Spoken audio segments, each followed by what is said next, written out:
Alright, so I Yeah, gotta in my head. tell them, I am gonna throw you on an encounter. Don't die. If you do, I'll be very upset. I'm dead. Uh-oh. No, Killy. I don't have any buttons, Chili. You guys are gonna fight a beholder. That's what I'm throwing you against. Yeah! Oh, yeah. Guess what? I'm dead. Hey, guess what? Me too. Finally. I will explain. I think I explained it to Sky. It's the only one I got a chance to say it to at first. I did mention it in the Discord, but just to make sure that everyone is aware. So, I'll give you some examples here. I don't know. So, this campaign is split up into chapters. Again, I don't know how many chapters there's going to be. There might be more, there might be less than what I originally planned. I'm originally aiming for 10 chapters.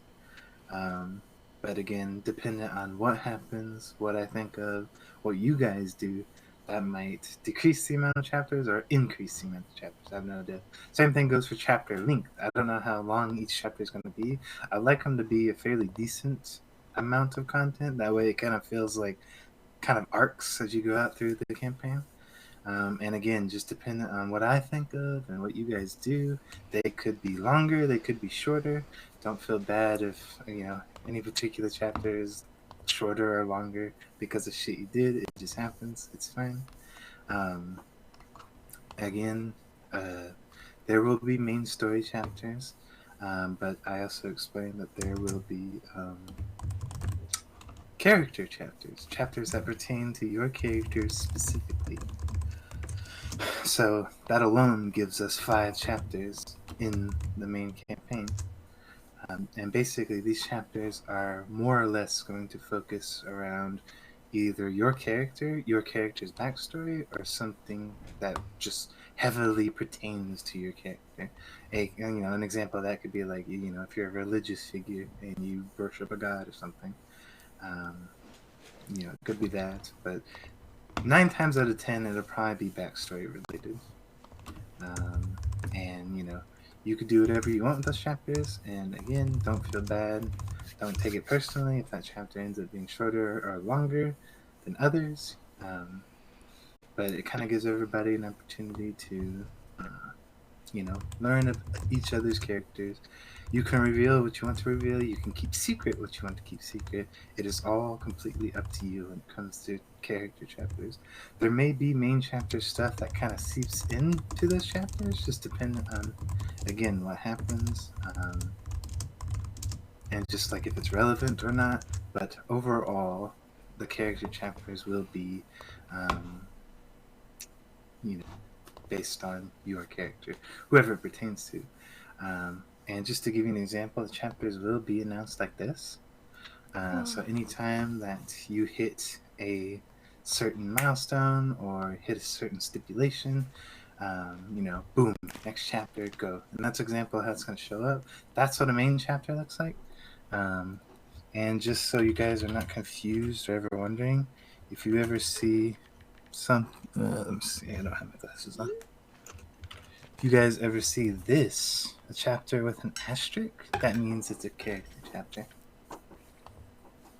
So that means that any chapter that ends in an asterisk is pertaining to one of you. And it's going to have some kind of title to it. So it's not just, it's not chapter 1, Hal's chapter. That's not how it's going. So it can leave you, sitting there wondering who the hell this chapter is. Some of them may be obvious, some of them may not be obvious. It all depends on what kind of backstory you guys give me to work with. But that is kind of an explanation of how I'm going to be running these chapters and whatnot. I kind of wish I didn't my guy example now. Do what? I kind of wish I didn't my guy example now. Lame.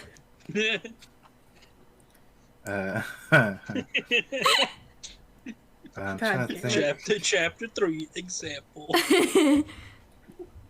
Trying to think if there's anything else. That's the chapter stuff. Other than that, it should be mostly the same, you know?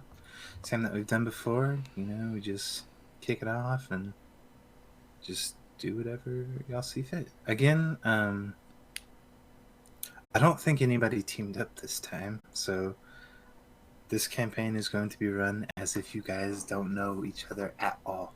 It'll be the first campaign, because I know the last two, y'all known each other for a couple months or even years. I can't remember how much of Gears of Magic was.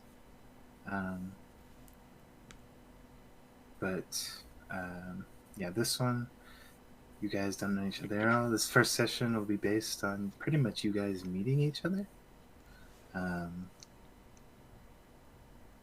And just to make sure nobody tied their backstories in, right? Like nobody's long friends or family, like brother, sister, or Nope. teacher, student. Nobody did that. I don't believe so. I think I'm one of the most out there people. Yeah, I have no idea what the fuck you are. Good. Don't worry about it. That's the whole plan. I'm an enigma, okay? I'm spooky. I got more false in my mouth. You look like a rejected Sonic the Hedgehog. Excuse you. Rejected Sonic the Hedgehog meets Baby Yoda. And just Baby to Excuse you. Baby Yoda. just to double check, Baby Yoda. I think Baby Yoda. I think everyone caught it, but just to make sure you guys are aware, just a small brief history. As you could imagine, probably the three biggest states that you see there are pretty much the three big powers. So the dwarves, the elves, and the dragonborns. And they're all pretty stereotypical that they have in terms of what they're good at and whatnot. Like the dwarves are very good craftsmen. Their artisan skills are, off the charts. They've got very defensive structures, so on and so forth. Elves are very, diplomatic, high noble. Definitely got a lot of political power. The dragonborn are kind of both, and they actually have. They're well known for their enchantments, magic items, and things like that. And like I mentioned in session 0, and to a couple of you, this island that rests off to the east there, a bit Kaluni, it is a heavily guarded,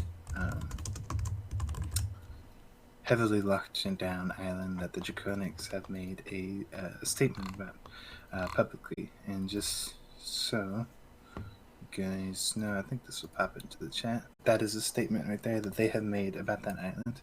So if you want to copy that down or anything, feel free. You don't need to, but just in case you want that information, that is the statement that they've made. Of course, some people have taken that warning to heart and decided they're probably right. I don't want to fuck with that. I'm going to stay away from that. But also that has roused some, mischievous bunches too who want to be like, oh, this could make me a legendary figure. The first thief to break into Kaluni. So you got kind of both ends of the spectrum there.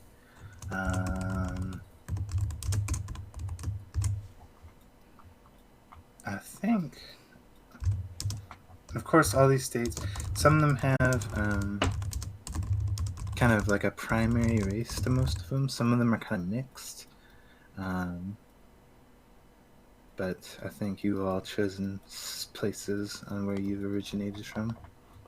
I was about to say, I'm pretty sure I talked to you about this. If you haven't, that's fine. You can always, you don't need to have your backstory 100% fleshed out before this session. Again, I'm 100% okay with your backstory changing as the campaign progresses. I have no problem with that at all. As long as it makes sense and it's nothing crazy, like, you play as a barbarian and suddenly you're like, oh yeah, I'm the son of a god and have all these powers, and I'm gonna be like, no, you don't. That's not how this works. I am now a son of God. I'm still a barbarian. I'm just a son of God. If you're suddenly, it's like, yeah, I'm Jesus. a demigod that can do this and that, I'm gonna be like, no. But if it's like slight changes and it kind of makes sense, 100% go for it. I don't care. Beans. And even if that, like, especially if it comes down to like a location change, like, oh yeah, I was born in blah blah blah, but then you're like, that doesn't make sense. You learn new information, and it would make more sense for you to be in blah blah blah. By all means, go for it. Oh, and one last thing. Another thing that I'm going to do to help kind of keep the flow and kind of keep from confusion happening is something I actually thought of I think yesterday. I'm gonna call them cinematic scenes, and basically what that is you guys are not present during them. Cinematic scenes would be theater of the minds. You guys have no input on it. It's literally just for storytelling. That's all it is for. If a cinematic scene ever pops up, I will try to signify it by... I should have a fancy little button over here somewhere. Oh, this. It should darken the screen a bit. Anytime the screen is dark like that, you're in a cinematic scene. So anything that I'm describing or talking about, if I'm describing it while this is up, then you guys, there's no input from you guys. It's solely for just it's solely for you guys to. It hopefully will help build up a little bit of tension, a little bit of information for you guys. Kind of that way, when you see a guy, you're not just like, "Who the fuck is this guy?" You kind of know out of character a little bit, and I feel like that would kind of help the story, be a little bit more impactful. If that makes sense. So, that being said, is there any questions before we start?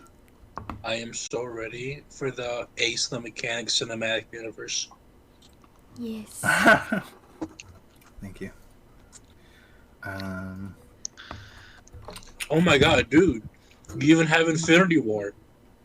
Yeah. We had the Pearls in the first campaign. Oh yeah. Yeah. Then the Infinity Stone. This is the ACU. No, this is just the Avengers movie, the first one. Alright. Dun, dun, dun, dun, dun. Sorry. Alright. Anyway, before we start, I'm gonna grab a beverage. So think of any questions. If you don't, we will start when I get back. So many questions. You have questions? I It's don't. okay. We're fine. Ollie, what the fuck are you?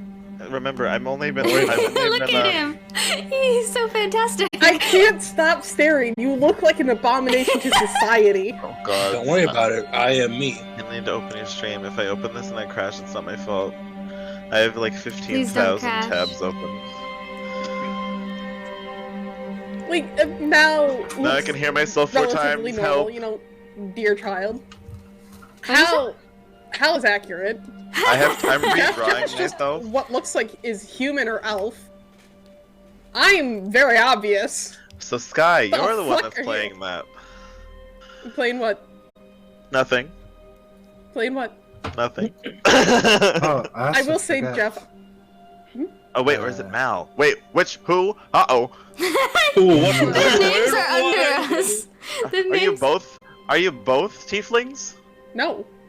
I'm not a tiefling. I'm a satyr. Okay, I'm that a was my tiefling. second guess because of the ears. I also forgot to mention, since it's a new world and like a new like Foundry instance, your music settings might be a little altered. So feel free to. Damn it, Ace. That's Did not you my draw that, Sky? fault. You wish. Oh, I was gonna be like. I that wish is I was that aggressive. good at drawing. Nah, this is something I got off Pinterest. I'm not afraid to admit it. No, Sky drew it. Absolutely fucking not. Do not take credit for other people's art. I watched her draw it. The fuck you did! Am I still the Doctor PNG? Oh damn. Yes. Yeah, I know. Yes, we're we'll gonna give you one. we're gonna make new ones for everyone. It's just No. Keep him the doctor. It fits. Dang, dude. Because he's doctoring the story, dude. Come on. No, Perfect. he's dead. Keep him dead. To be To be fair, fair, he's not alive yet. I Yeah. might slowly find another picture tonight because I Pathfinder It's fine. is what I pulled that from when I used to play. So don't judge him solely on that picture. I just liked the cloak, okay? I agree. The cloak is pretty cool. Thank Thank you. I colored it myself. I drew the face and the hands and the arms, and that stick thing was eventually going to be a staff, but I didn't finish it. Good job. Thank you. Alright, so are we all ready to start off the new Define campaign? ready.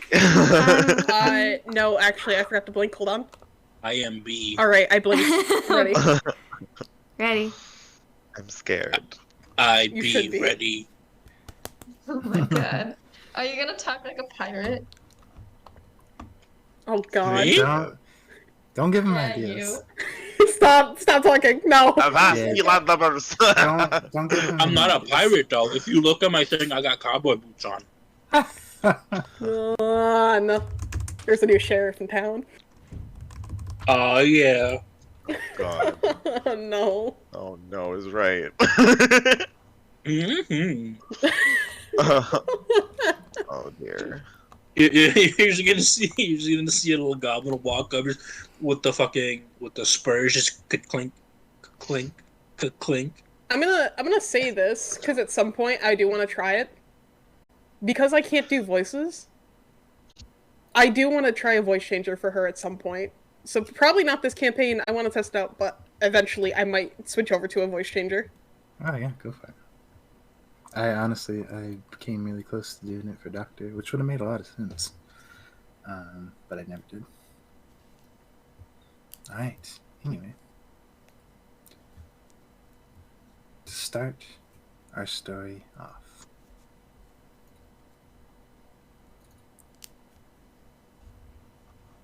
The scene appears to be these vast, almost kind of beautiful hallways. White marble stretches forward, and what appears to be rows and rows of pillars. Between these pillars, you can see what appears to be these almost podiums that all seem to contain items, all of various degrees. And as the scene pans, there is what appears to be an angelic figure. Some would recognize as a Solaire. He seems to be desperately running, clattering with his feet. His wings seem to kind of flap, trying to pull him away, but you can see that his left wing is absolutely mauled, clipped. His feathers are beaten and torn away, leaving him flightless as he stumbles and stutters, running down the hall. His sandals seem to be clacking onto the marble. Very softly, a figure much smaller than him, actually, appears to be very calmly and gently walking behind him. You see her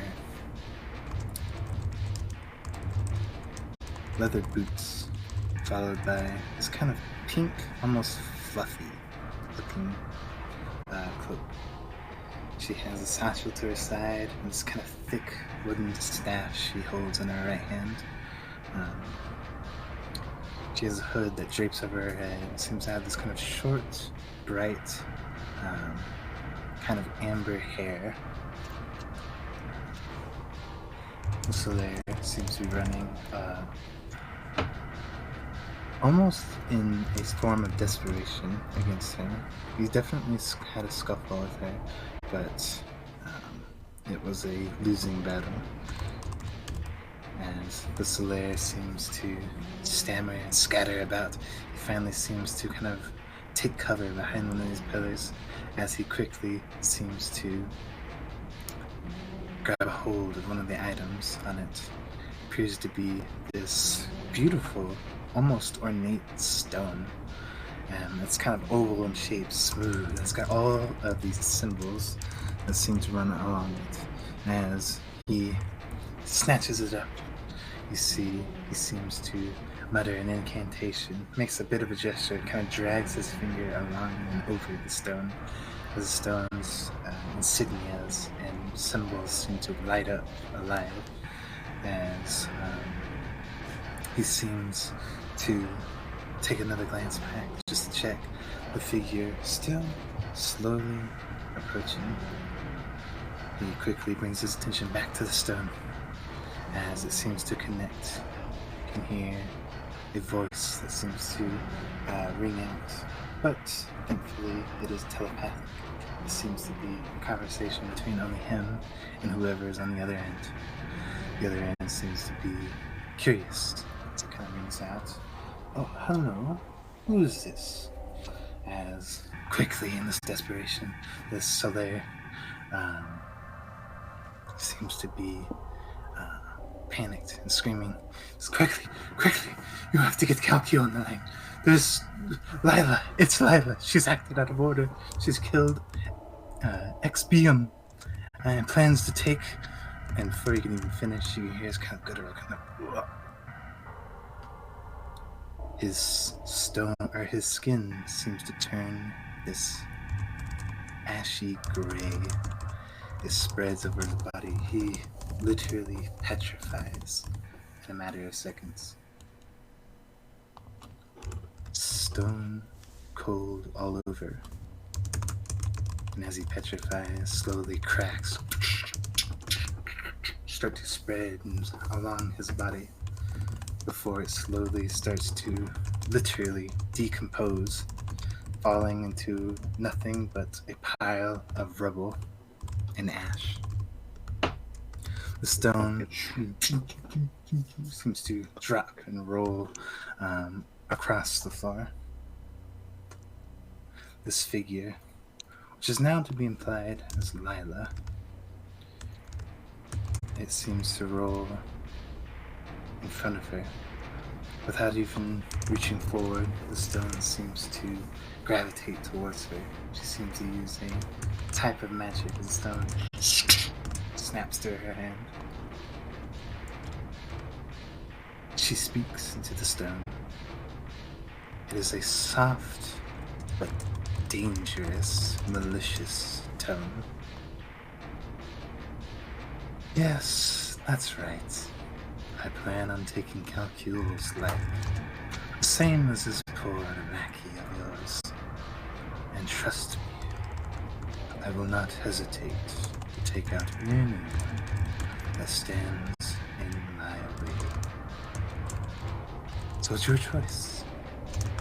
Give me Calcul, or all of Haven will follow. The stone, much like the Soler, goes this ashy gray. She crumbles it in her hand, crushing it into a fine, powdery ash. She lets it seep to the floor.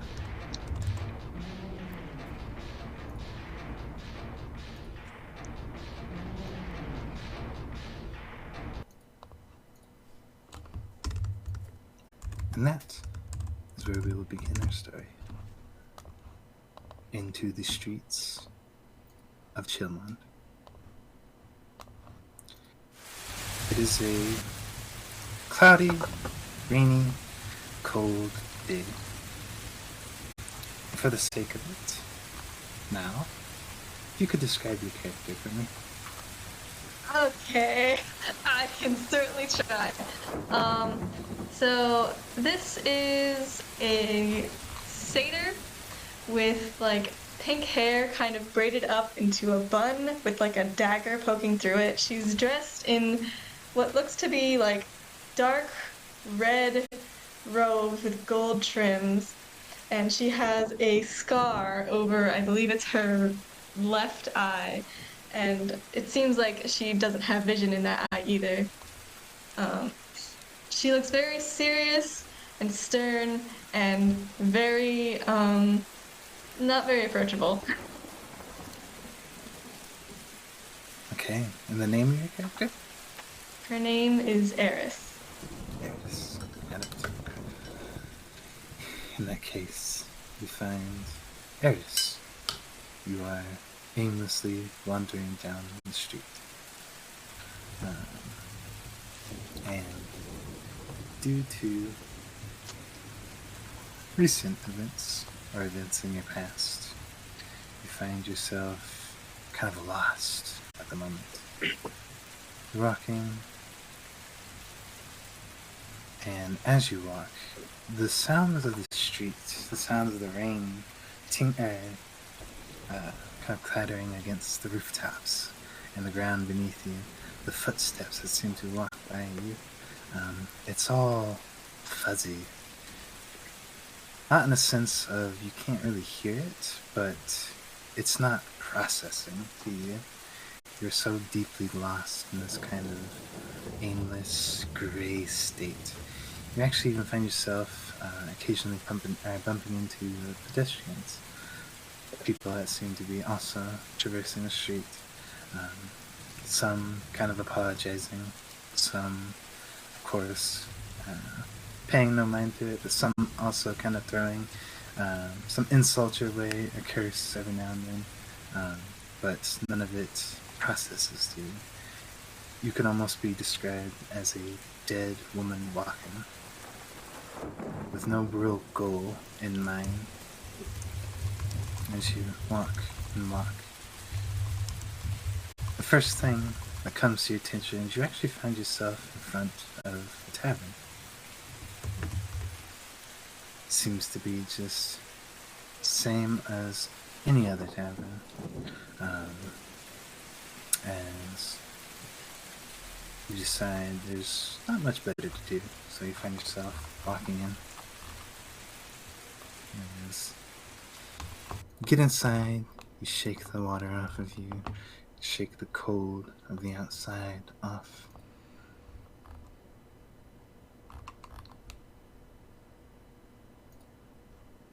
Let's see if I can find some good ingredients for this.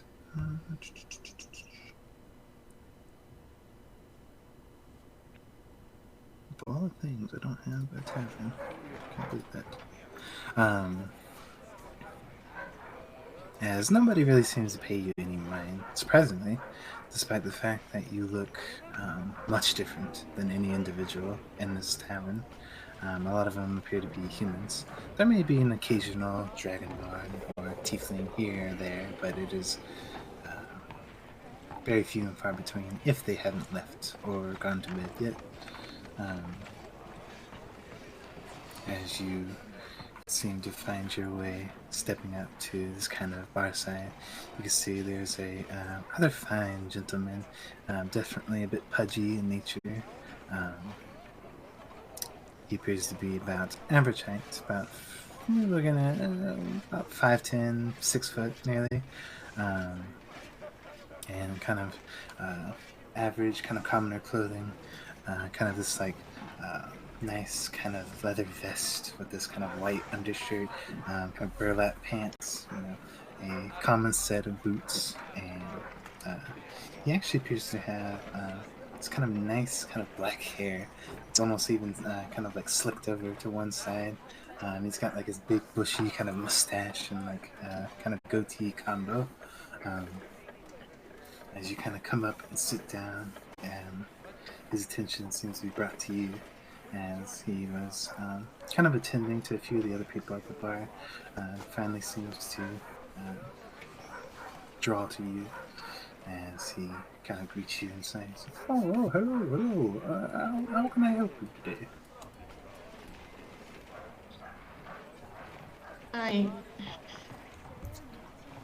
I'm just coming here to sit for a bit to escape the rain. Oh, I see. Yes, definitely a bit of nasty weather out there. Of course, feel free to sit by the fire, warm your bones. If you need anything to eat or anything to drink, please let me know. I'll be sure to let you know. Mm-hmm. He seems to go back to his business, and seems to be he actually seems to be getting a kind of a few cups and like a few plates kind of ready, gets them out and kind of like passes them back to this kind of kitchen area, and then begins to get like a couple of bottles out and just kind of goes back to normal kind of tavern business. As you sit there, go ahead and roll me a perception check, Miss Eris. Sure. Sure thing. Steve. Oh boy.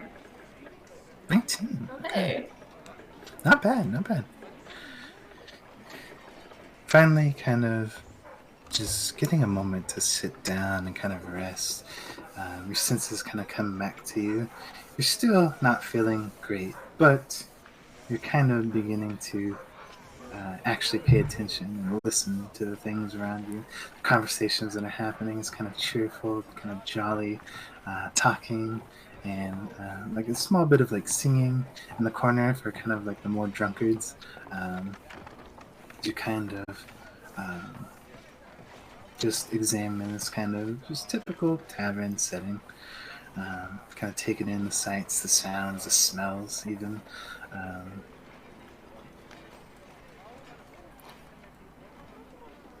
As you do, there is suddenly, it is like almost like a lightning strike. It snaps all of your senses kind of on high alert. You feel this jolt, almost like of energy that seems to just rip through your body. Again, almost just like a thunder strike in the middle of the night. And you actually see this kind of wave of blue, just for a moment, boom, flashes into your vision. Just a clear blue color. And as it does, you find yourself, you jump up so violently that even the chair that you're sitting in kind of like kicks back. It seems to like scoot and then fall back. And you hear a sound of like metal unsheathing. As you jump and look around, your senses are in high alert. You immediately go almost into this combat mode, and you ready yourself and find yourself looking towards the front. This is the time that everyone is looking at you now, inquisitively, questioningly. Some a little worried, some seeing what the hell's going on. Some are even trying to see what you're seeing. And the tavern seems to kind of fall silent. And it takes you a moment. You're still kind of in this fight or flight response. You're kind of gripping the handle of your weapon hard. But then you find it finally kind of comes to you. Wait a minute. There's nothing there. You kind of look around. You now begin to realize the whole tavern's looking at you. You just with your weapon drawn, looking at this empty door, and you even kind of look down and you're surprised that your weapon's drawn. It wasn't even something that you thought about doing. It was pure instinct that pulled this weapon out. You were ready to... It was like you were an animal, kind of just like pushed into a corner. Is there anything you want to do, Eris? Now that you're the center of attention? She just kind of like looks around, sees everyone looking at her. What are you looking at? Mind your own business. She just like puts her foot away, like gets her chair back and sits back down. Okay. Press second. Go ahead and roll me an intimidation check. Oh god. Just for, Be intimidating. just for the shits and giggles. Now you've done it. Oh, and it. Oh, I saw that. Okay. I'll say about half the tavern. They seem to be about either the same level of like adventure as you, or maybe even stronger, but they don't pay any money. They're like, yeah, okay, whatever, and then just go back to what they're doing. The other half is kind of like, oh, yeah, okay, sure. They kind of like, they don't want to fuck with you. They're like, just go back to their business as the tavern resumes. As you sit back down, the bartender seems to kind of come back up. It's like, oh, is everything all right? Yes. It's fine, whatever. Are you sure you don't need some drink or food? You even look a little pale. Need some rest? We do have beds. I guess I could use a place to stay for the night. Oh, absolutely, absolutely. It'll be just a gold for the night. She just slaps a gold on the table. Oh, thank you very much. He takes it up. He seems to kind of fish around. He pulls off a key. Here you go. Kind of hands it over to you. Thanks. Sorry for making a scene. Oh, no, don't be sorry at all. I know how it is for you adventurers. I could never do your line of work, you know? I bet you've seen some very scary things. More or less. Well, I will not pry for any details. I know how it is, but if you do want to share, I'll always be open. An open ear for you. Yeah, no. It's at that time, again, it happens. Just another snap, clap, as it's like a jostle of energy that just rips through you, and your vision just like temporarily seems to fade into this blue. Thankfully, though, you're kind of more prepared for this time. It's not enough to make you jump up from your seat again, but it is enough to make you just tense up, and you hear the key, it kind of like clatters out of your grasp as it seems to fall back onto the tabletop. As you tense up for a moment, and again, it's enough to make you kind of, your body kind of takes in a deep breath. Maybe you should get some rest. I won't bother you any longer. He seems to take this as an opportunity to kind of bow himself away as he kind of attends to the other customers.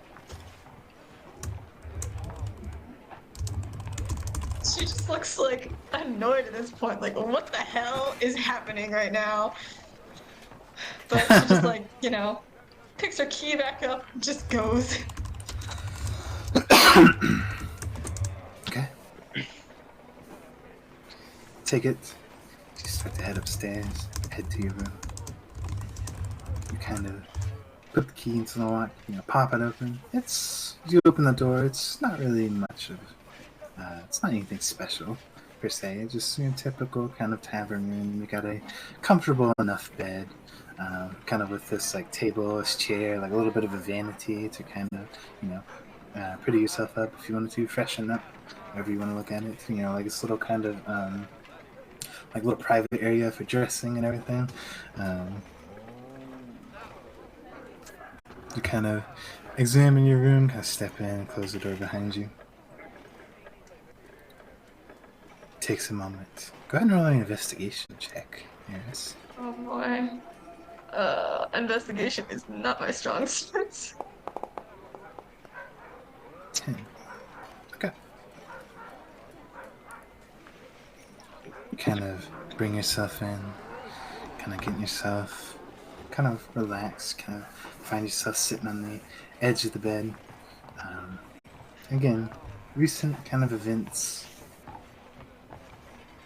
heavy on your mind. As you finally seem to get a moment of peace, it happens again. Clap! Like a thunderclap. It ripples through your body. Again, I would dare say at this point, kind of annoying you more than anything. As you kind of jump upright, again, it's like it makes your body kind of go in the shock as it happens. Each and every time, it's almost like the effect of getting struck by lightning, except there's no real damage to it. It's just the shock and awe of it. As you kind of snap up to your attention, and you realize this time it's almost kind of with your first encounter with it. You didn't really pick up on it the second time, but this time you're not picking up. You keep looking back towards the door. You find yourself just snapping your attention back to the door. Okay, I'm gonna freaking do an Arcana check on freaking just like around me. Go for it, absolutely. 17. What do I see?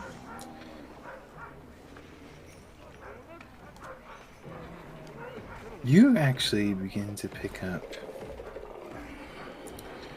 There's certainly something at play here. Its origin, you're completely unsure. You're not sure who's doing it. You're not even sure like what kind of magic is at play here. It's not something that you've heard of before. Though I will say you do pick up. It's not really. You're not really picking up on a magical sense per se. It's like something in your mind. And if it is magic, it's a magic you've not seen or heard of, I guess. Like an unheard school of magic. But I would say you also do pick up on the fact that this these jolts that are happening, they seem to be happening in minute intervals. It's not random. As another one happens, boom, you begin to realize they are all exactly 60 seconds apart. Boom, happens again. Boom, happens again. The more you wait there, the more you confirm it as you sit there and count. You count in your head. They're all minutes apart. And the more it happens, the more kind of used you get to it, but you also begin to realize it's like a warning. It is like almost a set of instructions. This, whatever is at work here, is trying to pull you out of this tavern. It is purposely trying to lead you out of the door, back out into the street.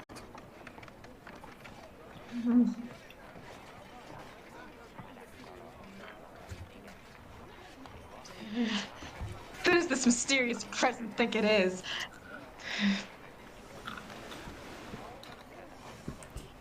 Alright, fine. I'll bite. So she starts to leave, and she's like, I swear to God if this thing doesn't show itself. Okay.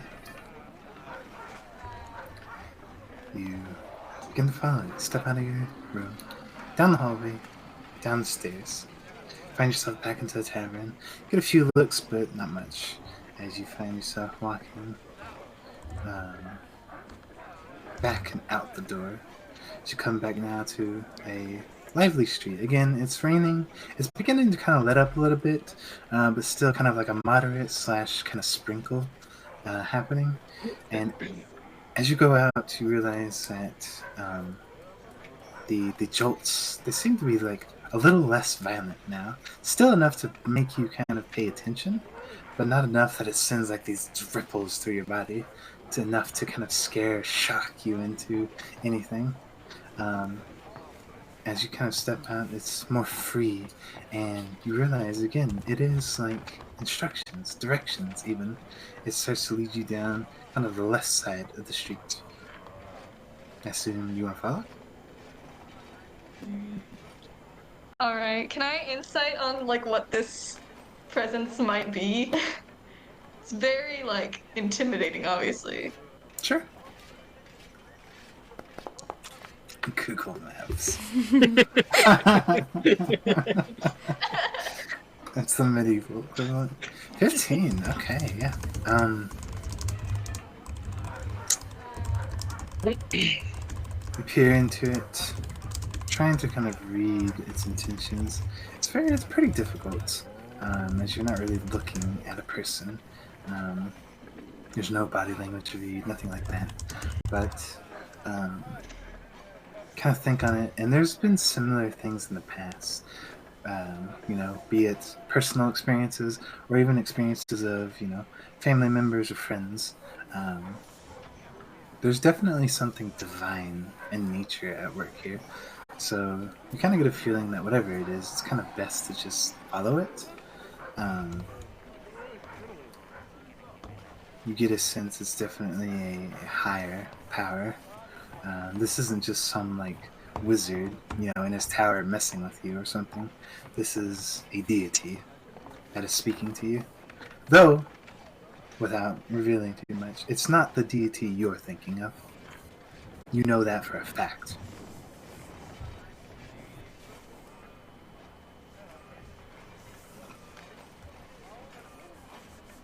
Alright. Right. You follow and follow. And again, almost like you were to follow just like a trail. You are strung through the city, alleyway by alleyway, and down the streets, past marketplaces, past homes, kind of these most irregular pattern. Takes you behind the buildings, kind of in quieter alleyways and busier streets. You kind of push past people. It's kind of newfound purpose, whether it be a purpose that you wanted or not, and you follow it. And you notice kind of the more you traverse, the more the more it seems to kind of list away. To where now it's kind of like, it's not really a violent kind of bolt. And you notice it's not even like doing it in intervals anymore. It's kind of like a smooth and steady kind of stream of information. Again, it's almost like at this point, it's almost like a clairvoyance. You almost could literally see like just a magic trail to follow. It's not physically there, but in your mind, you could just feel it as you quite literally follow this invisible trail. Keep going and going until you find yourself. It begins to ease away. It gets lighter and lighter and lighter. And honestly, the lighter it gets, the harder it kind of gets to follow. Till you get to a point where you step out and it just seems to be gone. You kind of like strain and think, pulling on any kind of feeling on the inside, any kind of arcane kind of prowess that you have. You find that you're losing, or that you've lost the trail.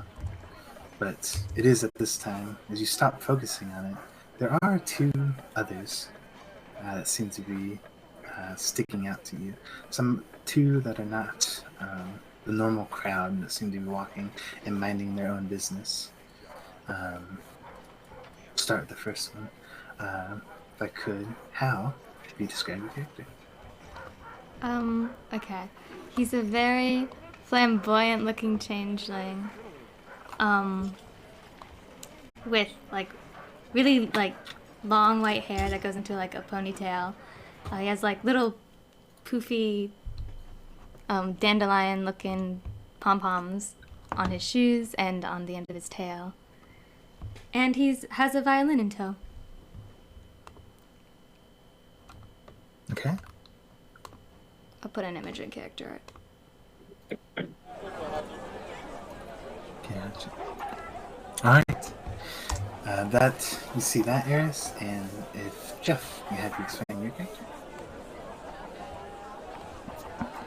Okie dokie. So, you'll see, well, depending on how closely you look, and I'll say, like, you guys have the normal amount of passive perception, it's very easy for you to tell that he is a tiefling. He's about, of average male height, 5'9", strawberry blonde hair, a little on the darker side, wearing what looks to be like a noble's cloak, with two weird slits in the back. He looks really nervous and confused. Although it's obvious that he's trying not to, he's failing miserably. Okay. And I will say, oh yeah, and your names, it's Beau and Veil? Veil, yeah. Not veal, like the baby cows, like veil, like the what's it called? Thing on when you're getting married, like the veil? No, not Wedding that veil? veil, like Well, that. it's the same. Word. It's the same Word, like the breach between the living and the dead, or the two Veil. world, like the bridge between dimensions. That veil. I got you. B's gonna call you Veal. I would say, Beau and Veil, whatever you may have been doing, you guys have also had the same exact thing happening. You both were able to deduct the same thing that Eris did. And you both had been following this trail that had been dragging you all throughout town, kind of pulling you on this like wild chicken chase until you all three of you find that you are looking at each other.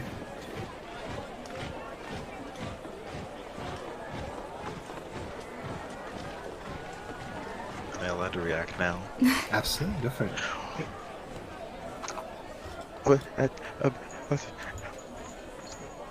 I would like to scream, but I'm not gonna scream because Elf would get mad at me. Scream. What the heck? What the... Oh my gosh. Are you okay? Yes. Being of unknown origin. Pardon? I'm completely fine. There's no way you're the ones that brought me here. Who are you? It speaks! What? I think Wait a that second. It speaks. it's.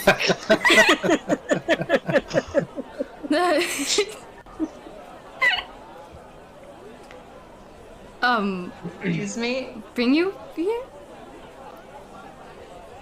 I didn't bring anyone here, but did you bring me here?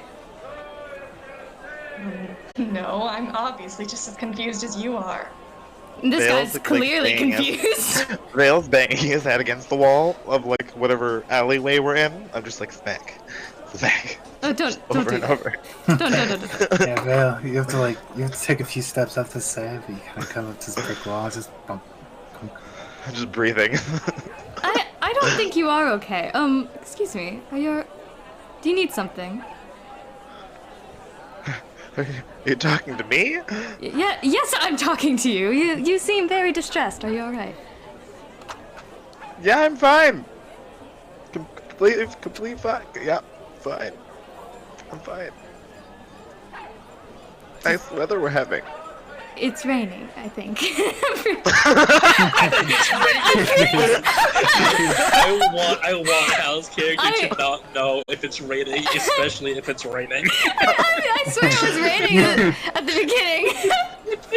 You have to do like this double take though. Yes, it is raining. Apparently, my naturally stressed out like body is reacting in real life too. So like those jitters in my voice are real. Hey, it's just you being in character. Apparently.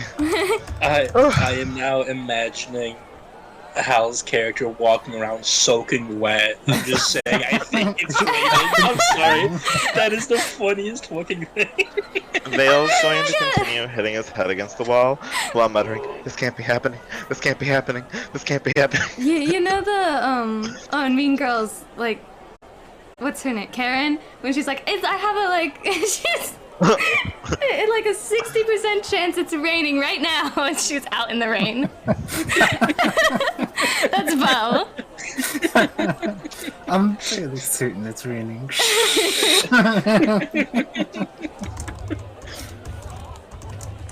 Alright, Eris, you do anything? As you watch these two, like, walk off to the wall? Pull yourselves together, you morons. Oh, that's so rude. I just met you. And I just met you, and I've already decided you're a moron. I'm scared of Edgy Mel. Right? Vale's like just still visibly distraught, but like breathing better, and just like kind of walks up to. What's that name again? Beau. Yes. And starts poking them in the ear, like in the sign. Like, where did you buy these? Whoa. Okay, excuse me. Buy? Did you just say if I... My earrings? Or... Yes, your earrings. Yes, exactly what I meant. Well, it was in the Elven Kingdom, but, Just walks back to the wall. This can't be happening. This can't be happening. His hands out off the wall. Don't mind him. Hey, what the hell is wrong with that guy? should we take him to a hospital? It's not my problem. If you want to do that, then go ahead. Excuse me, I just met you, and you're being incredibly rude.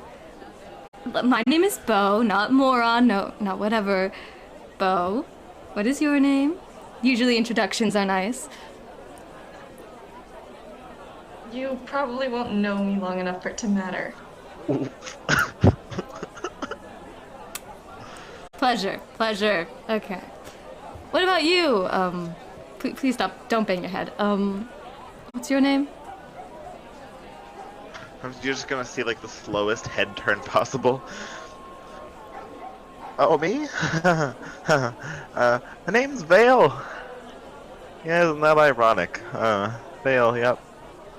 Nice to meet you, Vale. So, where the hell did you come from? Because you obviously are not from this world. I don't know what you're talking about whatsoever. Okay, whatever. Not my problem. Those woods over there, don't go there. There's a pile of bodies. Just don't worry about it. What? Just saying. Just don't worry about it. Just don't worry about it. I think he's insane. The three of y'all, roll me a perception check. Perception.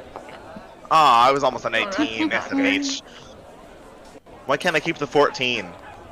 Oh, I also forgot. 5. I completely forgot to mention. When it comes to effect, I think Foundry changed it a little bit. If you ever want to roll advantage or disadvantage, click Shift or hold Shift for advantage and hold Control for disadvantage. Okay. I'm probably gonna need to be reminded of that several times. That's fine. That's fine. Same here. All right. So 4, 5, and 16. I'm very concerned about Veil. Yeah. Veil, like Veil, you're just kind of like in your own world of stress. And He worry. wishes he was. Beau, you are just kind of like consoling Veil. Eris, you're kind of sitting there, kind of annoyed watching the both of them. Half tempted to leave. You're actually halfway in the middle of leaving, as you can hear a set of these kind of armored figures. They seem to be kind of approaching from around the corner as they are kind of doing like this hefty jog. They seem to kind of breach the corner and kind of run up and past you guys. It seems to be two sets of guards that say shoo, shoo, shoo, shoo, shoo, shoo. The moment they pass you, all three of you, it's different this time. It's similar to the jolt, but this time it is very similar to, I would say, like fairy fire. These two guards, they have, it suddenly snaps this like blue outline as it kind of leaves this almost after image effect as they walk by. Instead of just like a set of instructions or something that kind of urges you towards it, you hear an actual voice this time. Follow those guards.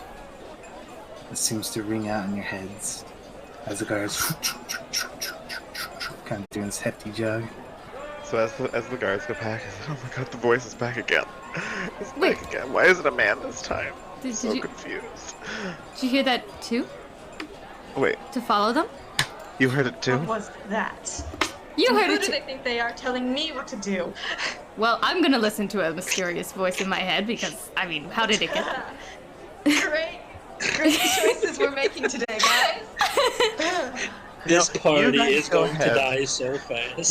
You guys We're all go gonna ahead. die. Yeah. You guys can go follow those mysterious people. I'm just gonna stay here, wherever here is. Somebody drag him. I'll drag him. I'll be like, alright, listen, stranger. If I'm gonna go headfirst trailing this mysterious voice, you're coming with me. Okay, as Vale gets dragged away, now this weird goat person thing is dragging me. I'm like, what is going on? But Okay. I can't even. This Beau, is like- Eris, you start heading that way, dragging Veil along.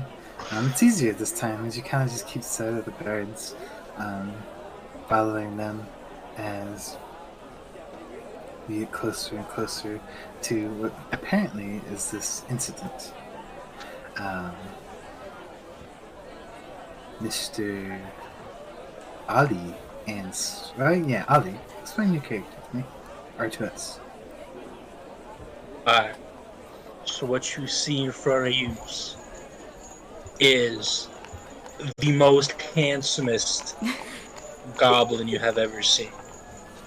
He stands at a whopping just over 3 foot. Aw.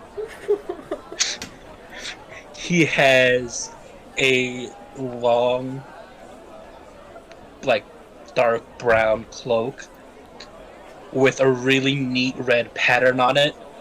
Don't ask what that is. It's not important. What the red stuff is, okay? Then you see he has a nice full head of Liberty spikes that looks silver. Kind of like a shiny iron is the best way to describe it. And his face, while everything on his body is, while he's green, right? He's a good little gobble boy.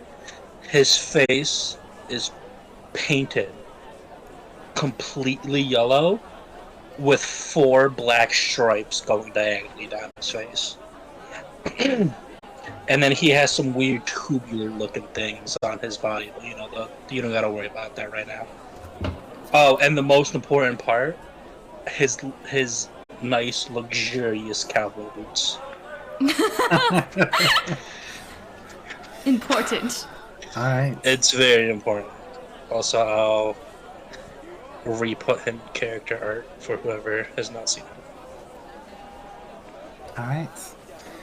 No, it says don't set a spoiler or whatever. That was your character. And Sky, if you could have me, or if you could describe your character. Oh boy. So, in front of you see I want to say 6'2", icy blue tiefling, almost indigo in color. Bright neon glowing blue eyes. White short hair that seems to be lopped off to one side. She also wears the outfit. She seems to be rather wearing a rather skin-tight outfit. Black shirt, high-waisted jeans, jean shorts actually. About knee-high boots and a scarf. The scarf specifically wraps around her neck and comes off and drapes in like 2 spots down her back. And yeah. Okay. That is your 2 characters. And your story so far is similar to these other 3. You have essentially been guided by this unknown force, as it seemed to be dragging you out throughout the city.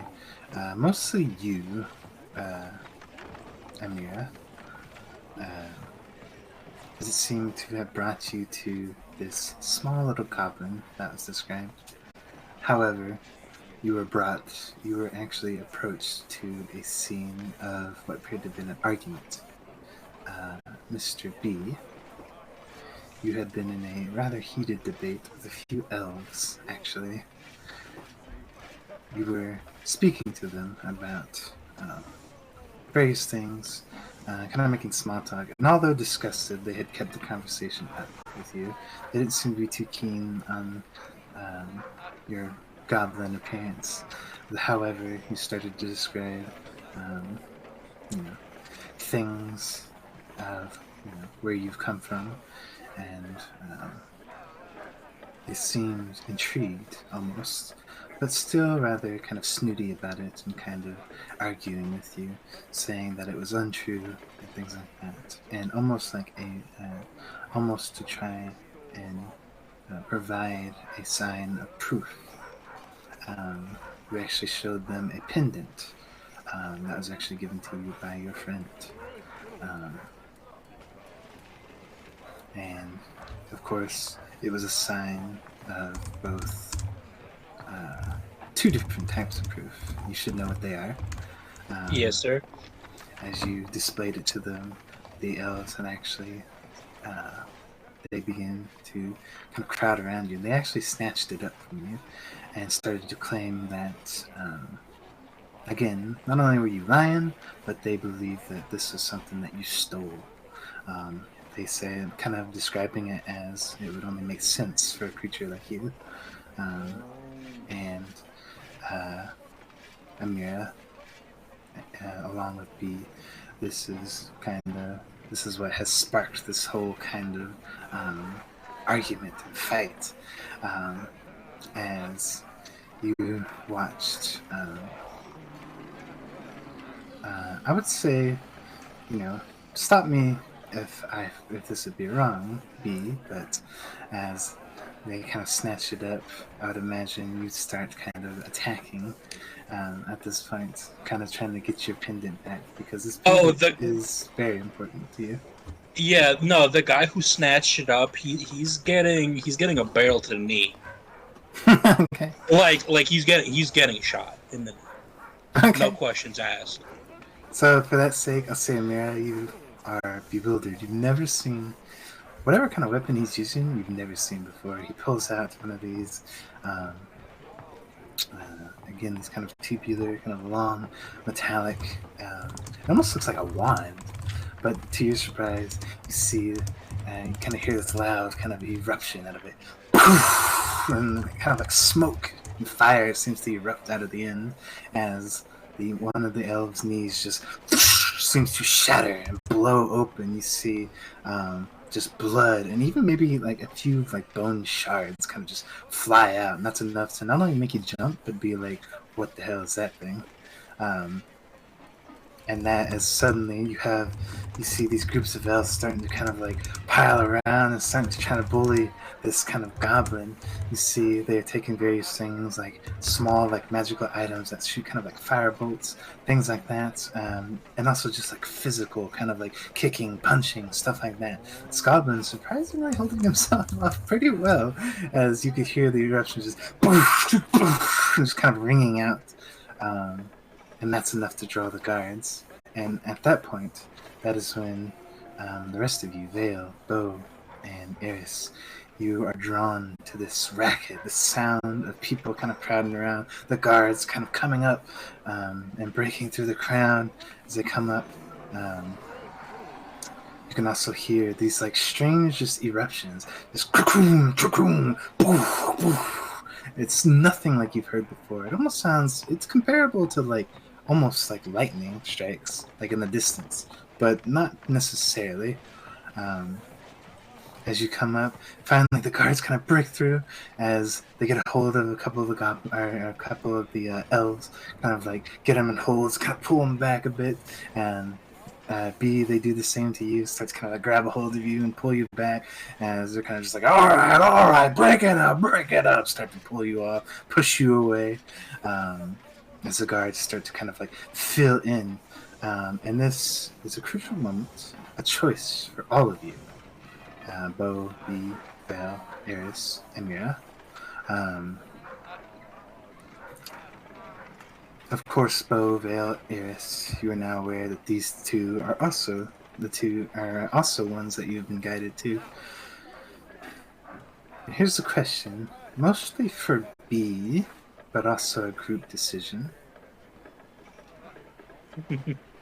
As the guards begin to kind of like, kind of grab hold and pin you down, B, are you guys fighting these guards? Or are you going to submit to the guards? What have I done?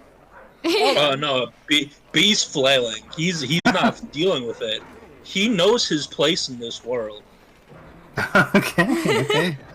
At that point, you guys watch this goblin like flail and kick. You hear him like battering against the armor. I'll say for the sake of it. Go with me, fucker stole my pendant. Like there's like a main guard behind you, B, that like kind of wrapped his arms like up and around your kind of like from behind and around your arms, kind of like pin them as he's like holding you in place. He's like the biggest trouble, kind of keeping you in. But surprisingly, for the size difference between you and these guards, you put up quite a hell of a fight. You're like kicking around, like kicking them off, trying like other ones are trying to like grab a hold of you, like your wrists, your legs, trying to just keep you from moving. They almost have to like throw their weight on you and like dogpile on you to keep you down. But you see guys watch as a moment like one of B's like stray free hands, boom, you see it just completely blow through a guard's head. You see his helmet just you see it like rings and flies through the air as it kind of like just rolls across the ground. You see his guard just kind of flumps and hits the ground, just completely dead. At this point, you hear the crowd. There's suddenly eruption, screams, panic, as a lot of the common folk that are nearby begins to kind of like run and kind of scatter. As the guards now at this point beginning to, they are now quite literally starting to like dogpile on you. Be your offense now much greater than a simple kind of argument / fight. All right, for the rest of you, are you helping B out? This is one of the people you've been guided to. I have a question. Okay, what's up? Where's the guy that stole the pendant? He's being kind of like pulled away by one of the guards. What the? fuck is that thing?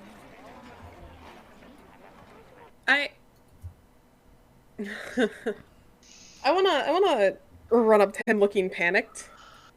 Okay. But the guy with the pendant? Yeah. Okay. Don't work no knee? No, not you. Not you. No, the guy with the pendant has no knee anymore. Oh yeah. No, he's sorry. his knee has been like blown out. I would say. Yeah. He probably actually is like missing like the bottom half of his leg now. So he's probably not only in a mixture, or like not only is he getting pulled away, but he's like in this like agonizing pain. He's like, oh my god, my leg, my fucking leg! He's just, like, absolutely losing it. I'm gonna run up to him, and I'm gonna grab the guard's arm. Sir, please. Is there any way I need to stop the bleeding, please? Well, okay, roll me a persuasion check. Or persuasion or deception, your choice. Persuasion or what? Deception. Deception, your choice. Okay, you want alright. Do.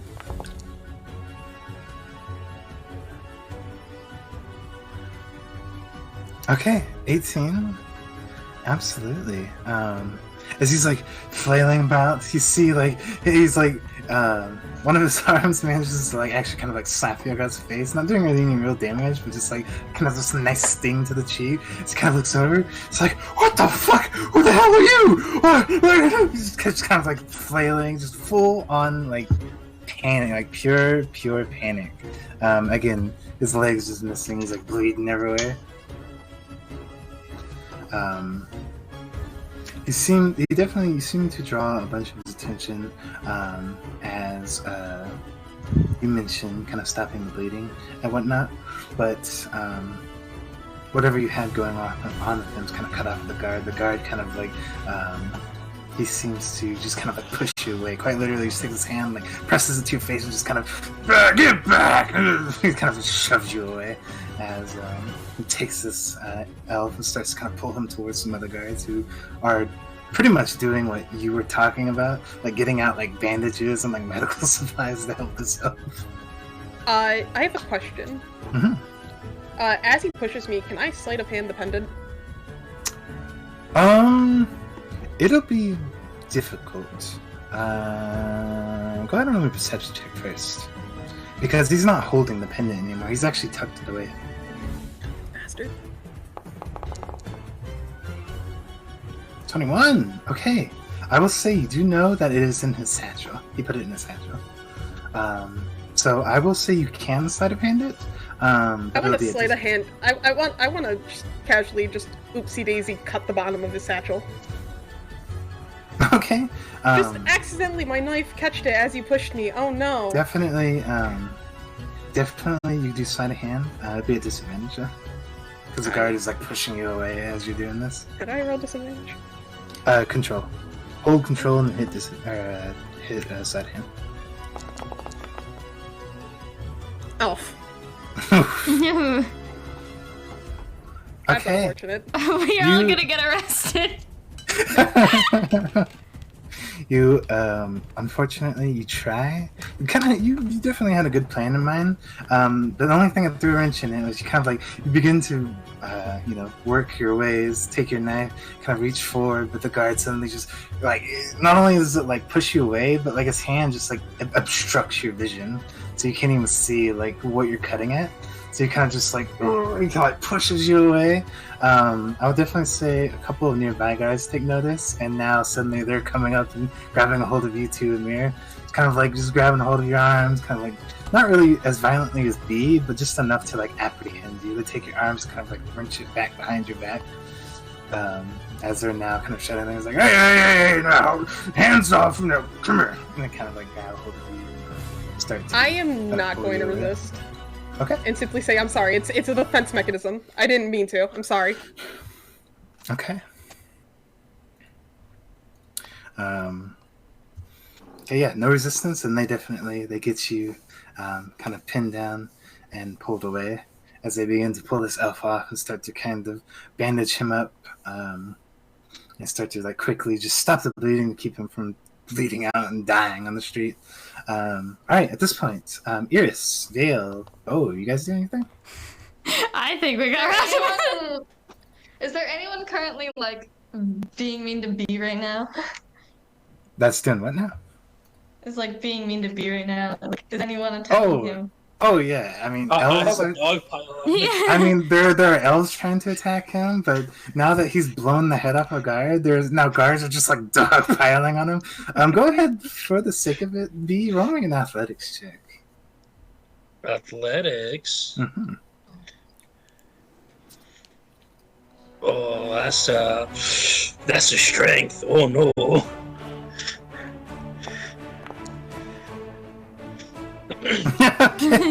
Okay. You're Question. Mm-hmm. So like, I got nimble escape. Does that? Throw it up there to do.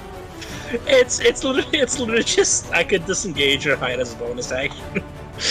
But still. It would. I mean, it would work if you weren't grappled. You're grappled. Okay. But I will say, Eris, Beau, Vale, as you're watching this, you're actually kind of in. I mean, depending on how you guys would react, of course, but you're definitely in a bit of shock and awe. And Mira, I would even say you're a bit in shock too. You watch as like there are like 5 guys on top of B, like keeping this just small, like 3-foot goblin down. And you can see it's like absolute moment of like ferocity as you hear bees kind of just like and you see like he doesn't get out or free, but he does like push that group of men up, like just with his strength alone. Like he nearly gets himself back onto his feet as they kind of like they're all kind of like get down, damn it, you little bitch, you little monster. Like to kind of just like they start dragging more of their like weight into you, B. She's like forced back down on the ground. It's impressive. This goblin's got some fight in him. You may or may not be hearing very muffled underneath the dog pile, slight cackling because this is starting to get fun. You may or may not just everyone's going on. You just hear. What? I didn't realize you were being numbed. All right, Eris, Beau, Vale, anything you guys do? This doesn't really feel like my problem. We just walked right up to this, and now people are dying. It's Oh. very shocking. Wait, people are all dying. Wait, what? Didn't a guard like just die? Yeah, no. Yeah, B is absolutely blown the head off a guard. Yeah. Yeah, there's one guy with no leg. There's one guy with no head. Yeah. There's an elf that's like lost half of his leg. He's still alive. He's getting bandaged up right now. But one of the guards, their head is just there's just a dead body without a head laying on the sidewalk now. I know the voice just told me to come over here and that these two are special, but he just murdered Is someone. Eris standing beside Vale right now? I would say fairly close, yeah. Is Eris also facing the hullabaloo going on? Mm-hmm. Would you say we're within 15 feet? Of the scuffle? Yeah. Yeah, I'd say you are. Cool. So Vale's just gonna draw to the floor, and he's just gonna look at Eris and say, well, this has been one heck of a day, first to meet you people, and then people's heads get flown off, and I'm gonna pat Eris in the back and accidentally cast, Dragon's Breath. Oh, okay. On Eris? Yep. Why me? Because it makes you breathe fire. Oh! I thought he just roasted toasted up. Yeah, I thought you were just gonna burn Eris. I will say at this point, the normal crowd is dispersed. You guys are the only one here watching this. So as more guards come in, they're starting to bring their way towards you, Beau, you, Vale, you, Eris, just because they think that you're a part of this now that you're the only people here that aren't guards. So they're now starting to walk up and trying to apprehend you guys too. We're like, wait, I'm not involved. Eris definitely breathes fire in 15-foot cone. The hell did I do? How did you do that? What? You can breathe fire too? That's Vale's reaction. So here's the main question: are you guys submitting? Or are you guys fighting? Join us. Beau's not. No one. Cool. We'll take a group vote here. Who all wants to fight? I probably want to fight. Okay, that's I'm one. abstaining because I'm a, you know, I'm just here. Wait, Mal, did you say you're fighting or no? Yeah, I'm fighting Okay. because they're now Okay. getting me involved. and So this is sorry not about the my fire fault. breath. Okay, that's one. That's one on one. Any other votes for fighting? I'm not fighting. Oh. I'm not Okay. stopping my fight. I'm not gonna I'm gonna fight. keep her going. I'm If gonna I sit can't strike my quietly. way out, I'm wiggling my way out. If they're I gonna, want my pendant back. Okay. Sounds like we're having an overall rule for submitting. So I would say definitely Eris. Like you and B. Like now that you're getting involved, Eris, you start to like knock a few heads of the guards too, trying to keep them from like wrongfully just apprehending you. Go ahead, Eris. Run me an athletics. Athletics, you say? Alright, cool. 22. Oh yeah, absolutely. What kind of weapon do you have? I have a warhammer and a dagger. Okay. And a light crossbow, but I'm mostly And using my warhammer. Are you using the fire breath? Not right now. I don't want to make too huge of a scene. Okay. So you guys, I don't think it could be a bigger scene, bud. Fire. you guys like You have the Beau, option to breathe Beau, fire. Vale, you guys get guards on you, and they kind of very similar to a mirror. Kind of get your hands, kind of wrench them behind your backs and like lock them up as they apprehend you guys. You guys watch as they like try to do the same to Eris, but with like this like mighty strength. Eris starts to like pull them off of you, start to kind of like hurl insults towards them, and ask them things like, "What the hell did I do? Get the hell off me!" Shit like that. As you kind of start to smack them away, Eris eventually takes like her warhammer and just starts kind of like just tear into them, indenting armors, knocking a few out. At this point, like more and more guards are kind of like filing in. Very similar to B, Eris. You now have like just a multitude of guards like jumping on you, like just piling down on you, and like just forcing you to the ground to apprehend you. As you have like 8, maybe 9 people on you, just trying to keep you down. Okay, You were well, fire breath. okay. Oh. All right. And Vale, as soon as she breathes fire, like Vale's having that reaction, like, "Whoa, the goat lady breathes fire! Like, what the hell's going on?" and also, I'm being tied up, and I'm like, "Wait, fellow elves, I'm just a bystander." All right, and just like a moment's notice, you guys see flames just erupt from Eris's mouth as it like catches light. It seems to you hear like a lot of the guys who are like, oh shit, start to like kind of like bat the flames away, trying to like roll it out as you singe and burn a multitude of these guards' ears. Unfortunately, you can't really get most of the ones that are on you, just because you can't really angle your like head back that way. But like most of the ones like towards B and everyone else, you manage to kind of like just singe, burn. I'll say even like 1 or 2 of them die. As you do that. Wait, Eris doesn't kill. Oops. Well, Whoops. He does now. that is actually, if you could, this will actually determine if you can. Mr. It's Vale. 3d6 damage. 3d6, You want me to yeah. roll it? Is it 3d6 plus anything or just 3d6? It's just 3d6, and it's a dexterity saving throw. Okay. But seeing as they're all probably prone, jumped on top of somebody, they're probably not passing Yeah, the so Eris, dexterity. go ahead and roll me 3d6. This will determine if you actually kill a couple boy. or not. 3d6? Oh, jeez. Okay, you actually don't kill anyone, but a lot of them are critical damage. They're crispy. They are very crispy and burnt. They will But not they- be walking home tonight. Yeah, well, if they do, it's gonna be a very ugly walk home. No. You essentially put a majority of the guards at 1 HP now. Okay, cool. I'ma just freaking.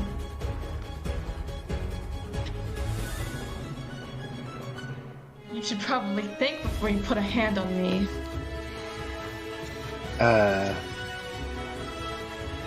absolutely. Again, the ones that are pinning you down are still on top of you. You haven't killed them because you can't. Again, you can't really twist your head back far enough to like blow it on them. Like you could maybe get one of them, but not all of them. You see what I'm saying? Right. We're getting arrested. See? We're getting arrested. You should have fought. Chili, We could have won. seeing Eris start to fight, can I just start like yelling and be like, "Elves, get off of my people I just met!"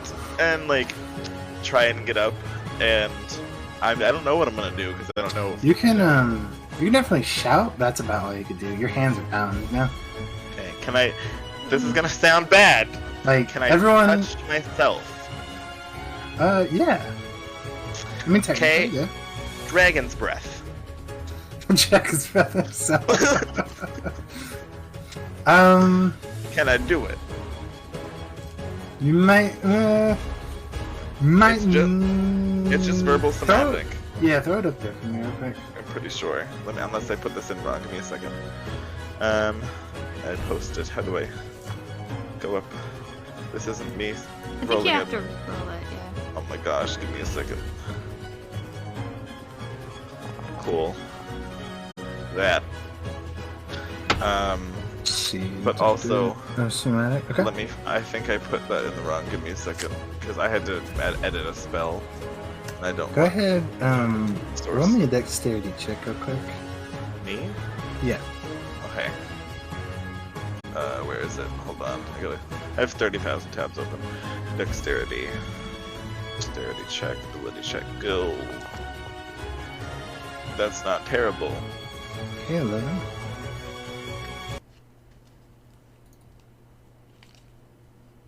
Oof. Okay. Alright. So you get ready to do that, Vale. Unfortunately, the guards do beat you on this dexterity check. No So worries. so what happens? Cast it anyway. So what happens here is you do cast it on yourself, but before you can get the vocal part of it off, the guards are taking like they are basically binding your mouth shut. They're taking like a cloth, kind of like wrapping it in, and like Damn. closing you and like muffling you, as they recognize pretty quickly what you're doing since they've seen Eris do it. Fair. So they do that, kind of bind you down. All right. For the sake of it, even though there was a pretty good fight put up between a couple of you, you are apprehended, as a majority of the party had submitted. Yes, of course, the ones that submitted are now. I'll say B and Eris, you're not hurt mechanically, no health loss or anything. But I'll say flavor-wise, you are a little like beaten, a little bruised, a little bit. Especially you, B, as you suffer the wrath of not only the guards but the elves too that were there. I think I won this fight, though. Honestly, let's be honest. I came out with both my kneecaps and a head. Yeah, Eris are kind of hurt now as they've like the guards have like not treated you like very kindly. They kind of like roughly pulled you up, kind of like pulling you, pushing you aside as they kind of binded you down. They similar to Vale. So since they saw fire coming out of your mouth, they also put a cloth to your mouth and kind of bind it shut. That way you can't speak and use it at all.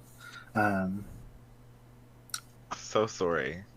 As they begin to kind of pull you blame along. you for this. I mean, it technically was his fault, whether he knows it or not.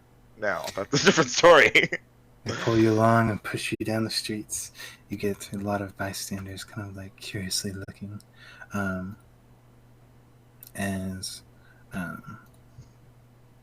It's a little bit of work for the guards for sure. because I would imagine a lot of you would resist, but they get you to this castle of this place as they kind of bring you down into these lower parts into what essentially is the prison of this place. And as they kind of bring you down here, they actually begin to they take you one by one, but with definitely the work of a lot of guards, for more for some, less for others. One by one, they get you into rooms and they strip you of your equipment, your weapons, your items, even your clothing, as they get you kind of like burlap. Naked. As they get you like kind of like burlap clothing to replace it, just like a simple burlap shirt and pants, and some kind of like basic shoes to wear. As one by one they get you all again.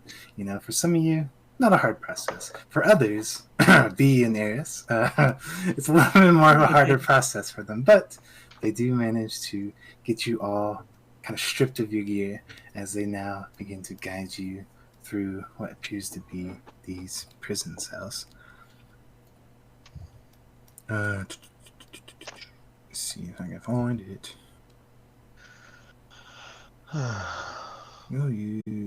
This whole time, even though he's muzzled, he's muttering to himself, "What a day! What a day! Now I'm in prison in this place." Yeah, so He's just blubbering uncontrollably.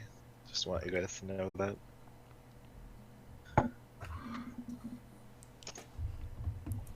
all right. As they bring you into this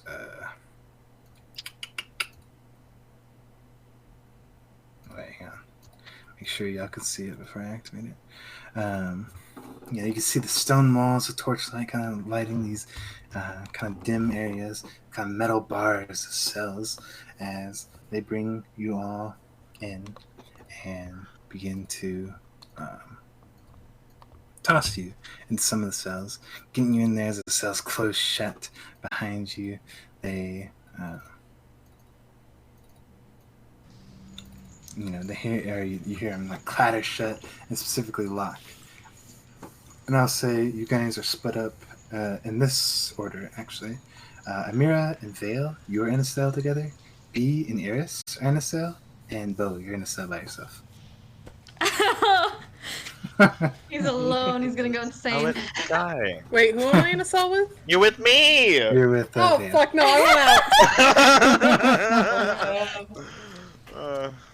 I just want you to know that the entire time that he's in there, he is just going on about like things you absolutely have no idea about, and like blubbering That uncontrollably. reminds me. I think I've already showed it to you. This was B's pendant, by the way.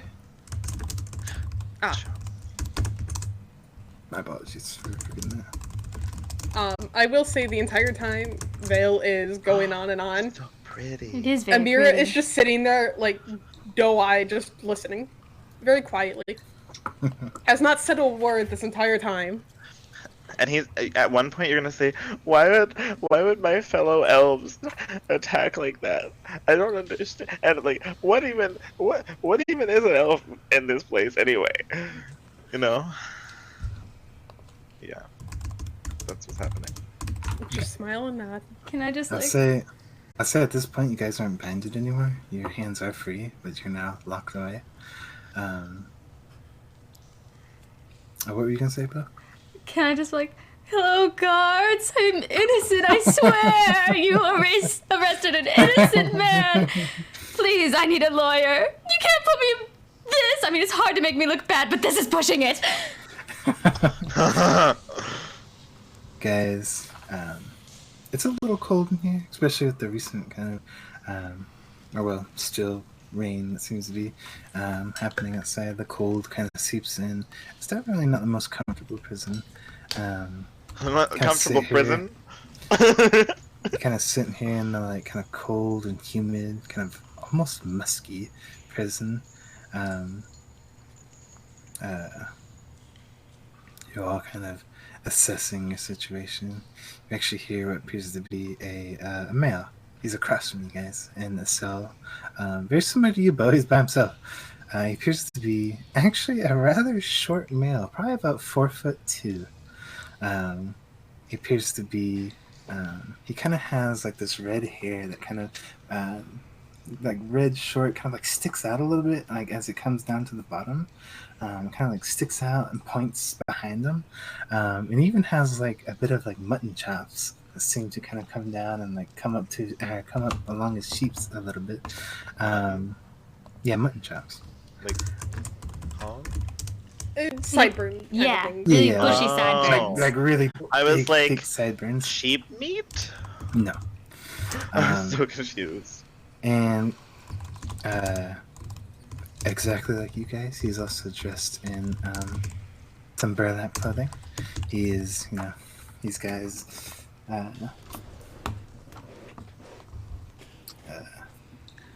I was about to say gloves. He doesn't have gloves. He's barehanded, but he also has shoes just like you guys. As he seems to be kind of like trying to get you guys' attention. He's like, hey, psst, hey, you guys, hey, what are y'all in for?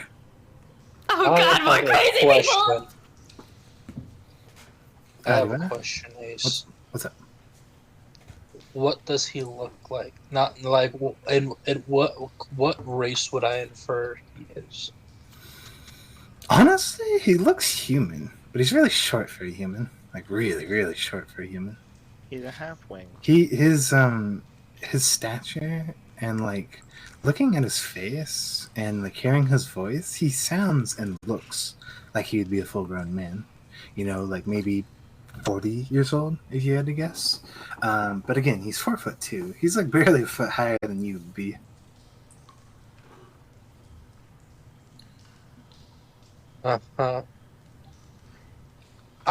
Just out of curiosity, just because he looks human doesn't mean he might be. So I'm going to look him in the eyes and in Gnomish say, do you understand this? You see his eyebrows kind of like scrunch up, kind of looks at you weird. What the hell? He kind of looks to the rest of you. What's that one saying? I don't speak whatever he's saying. I don't know, he's crazy! You're just gonna hear B go, fuck. Oh, now that I understand. Hey, yeah, what brings the likelihood of you? I haven't seen a new face in here for a while. Someone stole my pendant. They got what they deserved. Oh. Honestly, I don't actually know anybody else. I like try to poke my baby head out through the bars and like try to look around. Yeah, you absolutely can actually. Your head does manage to kind of fit between the bars. Yeah, I'm gonna do that and just look around, try to like to peer around, see inside the other cells, be like, what the fuck do the other people even look like? You can't really see into the other cells. The only people you can see right now is this guy and Eris, who's in the cell with you.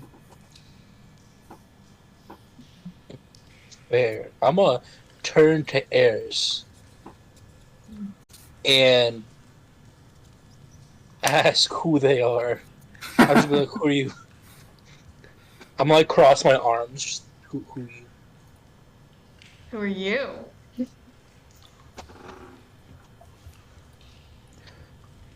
Did I get you in here accidentally? Yep, you sure did.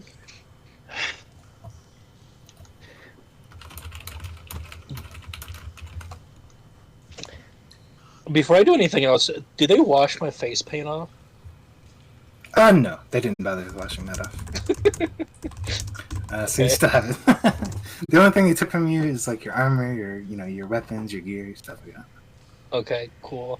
I'm gonna walk up to Eris, put out an arm, like a handshake, and be like, "Hi, sorry about that. I am Beau." Eris. Do you shake my hand? No. Oof, again. He's gonna look at his hand. Look back at it. shit. Okay. Well, that's enough of the niceties. You get him like cough a bit. He's like, he's gonna run back to the cell, kind of go into a more like quote unquote like not. He's not gonna go into a feral state. He just you could kind of tell he's a little crazy. And he's like, What's so important about that pendant anyway? it shows who I am. It shows where I'm from. And honestly, I think I need it back to get in. Hopefully, they didn't forget my face. Like looks around. Why'd they take it from you? The bastards didn't believe me. It's everywhere I go. Fucking here, fucking back in the wilds, fucking goblins this, goblins that. We are a proper species. I've been here, what, he's gonna like count on his fingers. Be like, I don't know how many months I've been here, but everyone's just coming at me because I'm a goblin. That's unfortunate. But if it was just a regular old pendant, don't you think they would have just let it slide? Or are they really that horrible?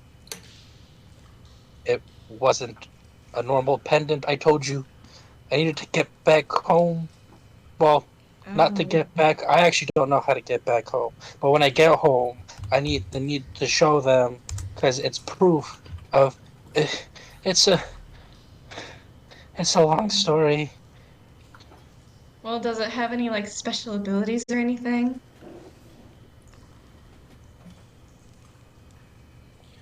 He kind of like thinks out. He like looks out. And, like starts thinking, and he's trying to remember if it does. Ace.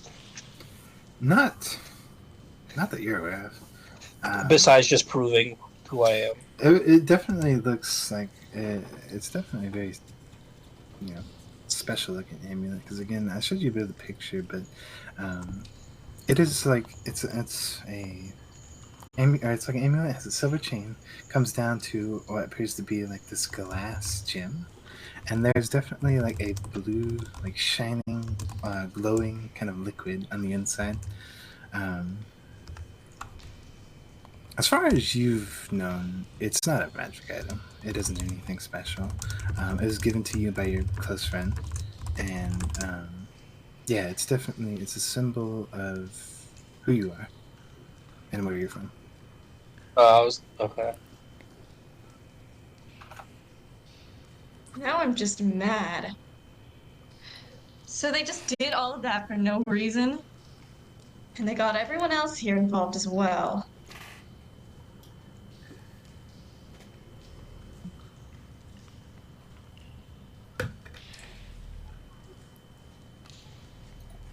Ace, before I forgot if we talked about this or not. But did I have a separate pendant showing off like the symbol of the place? Yeah, you probably have a second one. No. But this one also, you can if you want. It's up to you. But this one definitely, it shows the same thing, but also being a gift, it had a little bit more value to you, Oh yeah, no. I was just curious if I had. Yeah, I would say something that I could still. I would just say you had a couple of them. Yeah. Okay. I'm gonna say I have a symbol of a belt buckle, but I don't have that right now, which is just for later.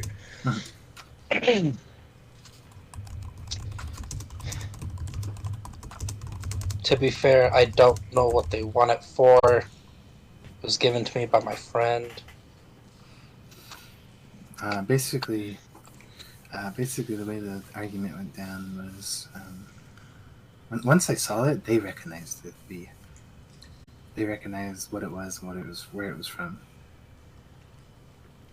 What they had assumed was that you stole it,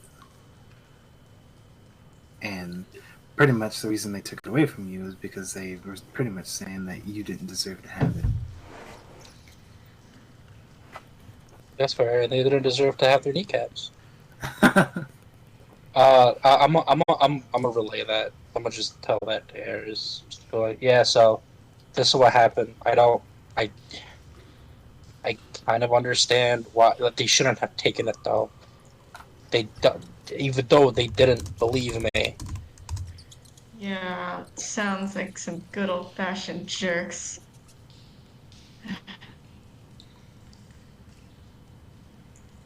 But that's Still, fine. it's a They huge pain. confiscated that. I could get that back.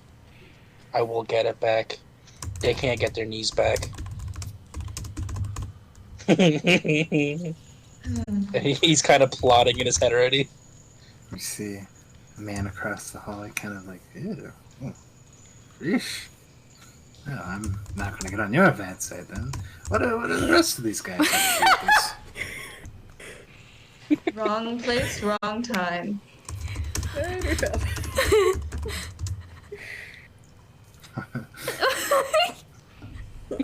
Okay, my bad.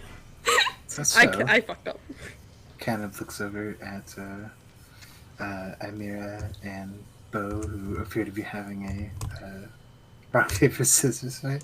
Oh, wait, what about you two? What are you guys in? I didn't do anything. I'm an innocent man. B pipes up. Should've. Huh? Yeah, well, Probably wouldn't be in here if you did something. I didn't do anything. I was watching you just duke it out, and then they thought I was involved, and I was not involved. I didn't do anything. So you didn't try to fight to prove it. I bet the gods thought they were being funny when they dragged us here. I'm not laughing.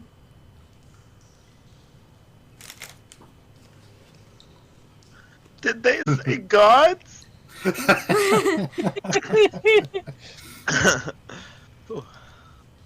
see the man across the hallway. He's kind of like, sounds like a funky predicament.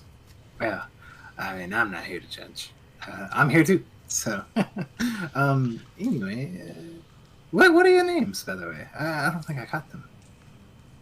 Wait, what are you in here for first?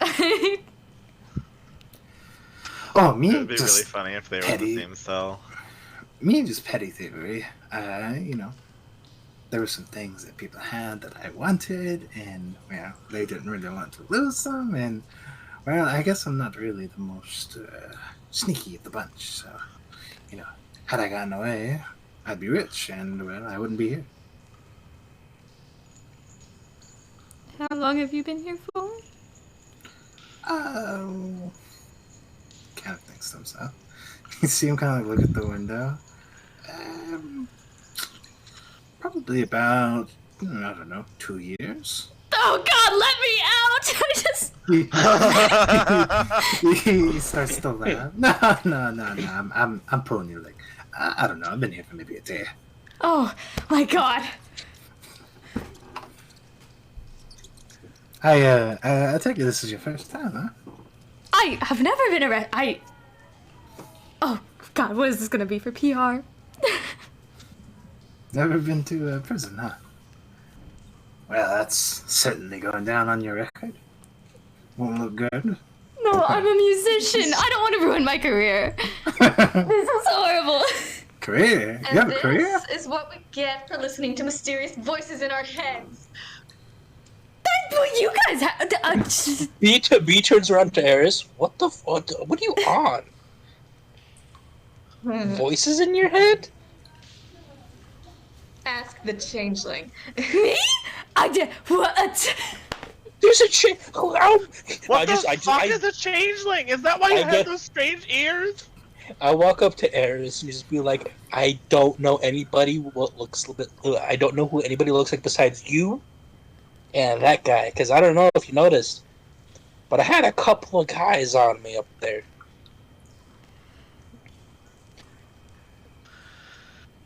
Well, all you need to know is I came around with idiots 1 and 2, and then I saw the two of you.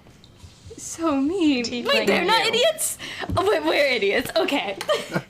Also, I would like to point out, I get close enough to Eris where Eris just may or may not smell honey.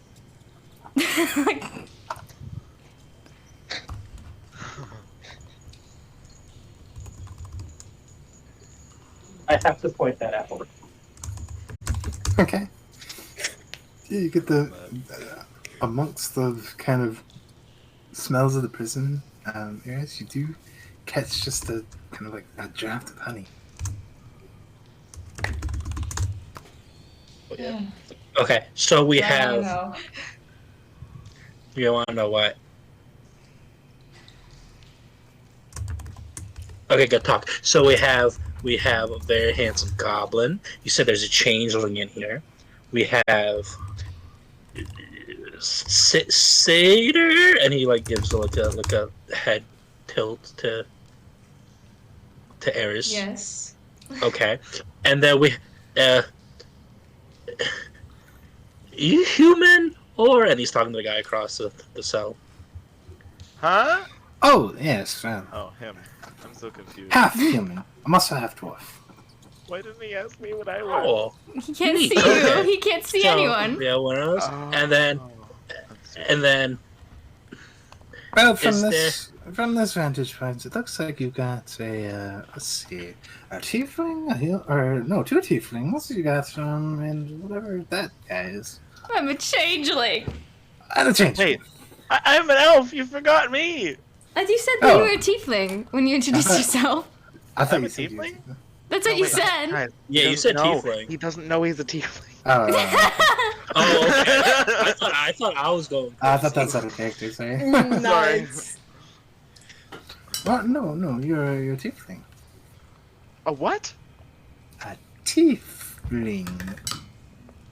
What's that? It's like you're half human, half devil. Devil! Yes. That guy's so confused. And Amira's just gonna wave hi to Vale. Just hi. Who's the other one? Well, that would be this one, or the one with you. The one playing rock paper scissors right there. Like, Her tail's gonna poke out from beneath her shirt and just fucking start wagging. You know that he's screaming. Just saying. Anyway, again, we'll start with you, little guy. You over there, goblin. What is your name?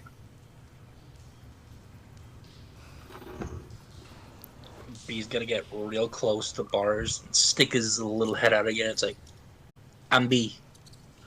B? That's it? Just B? Like the letter B? B. No, B. He's just gonna point and like do the whole face thing. Just kind of like his whole hand's gonna kind of caress the outside of it. So he's like, you see this? There's with the face, like like a flying. He's kind of like staring at you. He's like, got it. Like the insect bee. B-E-E. Yes, that is how it's spelled, but it's cut. My mom named it because I smell like honey. Apparently, You smell like honey. Oh. It sounded not like a It's good very- reaction. I really hope we never run into an owlbear. That is very strange, but who am I to judge? You, the grumpy satyr back there, what's your name?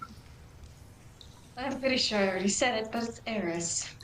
Eris. Yeah, it's Yes. definitely a grumpy satyr. Isn't that? No. Well, it's nice to meet you too. You, panicked man who's very confused. What is your name? Who? You. Me? Yes, you. Oh, I'm Vale. Vale. I like that name. And like the you? cow. Wait, you guys have cows here? Oh, you do have cows, yes. That's a relief. But why would someone be named Veal? Vale. Vale. That's what I said. No, V-E-I-L. Anyway, tiefling number 2, what is your name? She's gonna like Number silently 2. just point to her like with wide eyes. Just me, Yes, you, yes. Amira. Amira. I felt like I've met an Amira before. Very unique name. Very pretty name. And you, last guy, changeling, all by himself. Yes. What is your name? My name is Beau. What's your name? Beau. Beau. Like B-O? Like Beau, but I mean like a B-E-A-U? yes. That wouldn't be Beau. That'd be like B-O. Yeah, I have to Beau. agree with him. That's too many letters for Beau. No, that's Beau. That's how you. It's like. At least you're not baby cow meat. B-E-A-O. I don't know. Beau. Oh, B-E-A-U. Quick question. Are you literate? No, I'm not. Well, which one? No, I'm talking to the guy across from us. Okay. No, absolutely not. I've just never heard Beau spelled like that. Everyone I would have talked to, they always said B-O or B-O-E.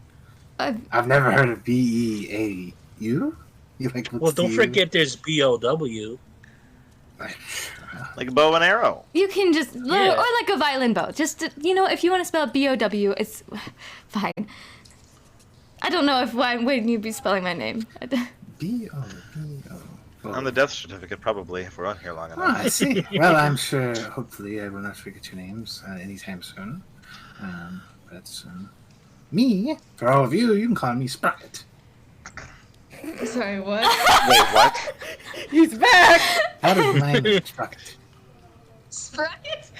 No longer a robot! Someone. I'm He's a a real boy. Sprocket got Oh, isekai'd. wow. Sprocket got isekai'd.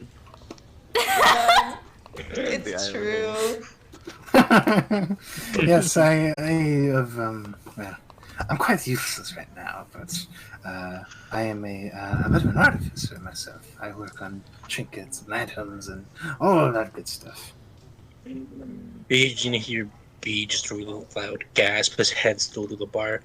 Do you know where I might be able to find some black powder? He raises an eyebrow. Oh, a fellow tinker. Well, that's really hard to come by, especially in these parts, but I'm sure you could find some. They do have some imports across states, but very expensive, very hard to come across. You can get it. You can typically get it from the tabaxis. They have a lot of it. I'll keep that in mind. Yes, well, careful if you go over there. That is the deserts. Not a fun place to be. I've been there. I thought I could get a cheaper deal if I actually went there myself. I'll never do that again. Desert sucks. Some can handle it. Some might be able to handle it, but me, no. I am not a desert man. No, not in the slightest. It's just too hot, too cold. Sand gets everywhere. Ugh. I don't like sand. It gets everywhere. Exactly. Anyway, He becomes Darth Vader later on, I'm calling it now.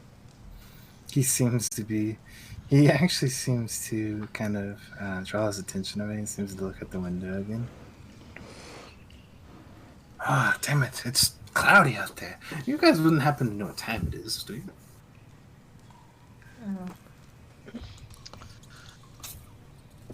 We're all in burlap.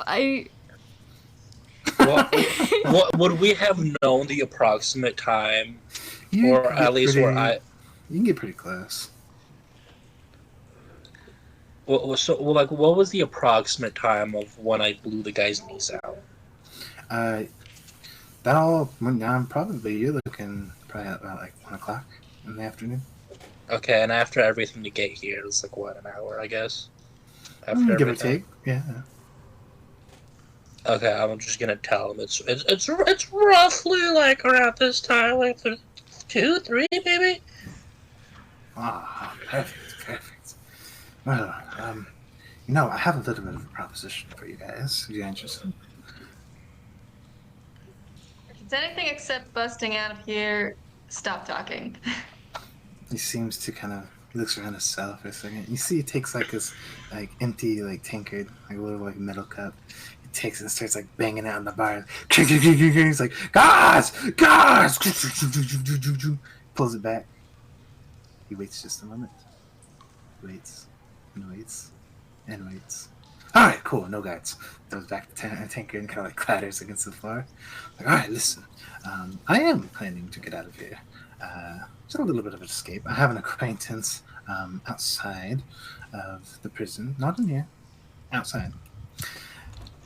He is going to help me get out of here. Or if you guys seem like a very interesting bunch, and if you're as innocent as you say you are, well, maybe you can come along with me. You might be a useful bunch to have. Certainly more than me and my partner. Does that sound like an interesting thing for all? Is there a way I can get my stuff back? Because I really can't do anything without my stuff. Probably. I mean, they gotta keep it somewhere. I would like my I violin need back. my weapons. Cool, I'm in. Oh, absolutely. Listen, I have a friend. His name is Muckle Glum. Very weird name, I know. You can call him Glum for short. Very easy to recognize. Very big fella. And he should be arriving here pretty soon, I believe.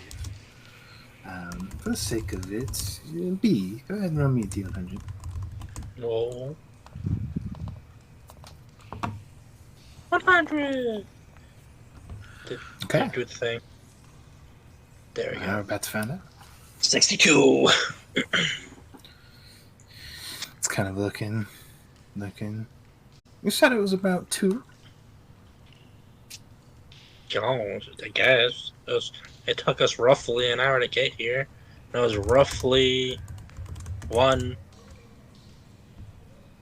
when I got into that scuffle. Perfect. Well, until we hear the signal, we're going to be in here for a second, but once we hear Muckle Glum's symbol, then we will, we'll be ready to escape. So, I guess, for now, we can just get acquainted.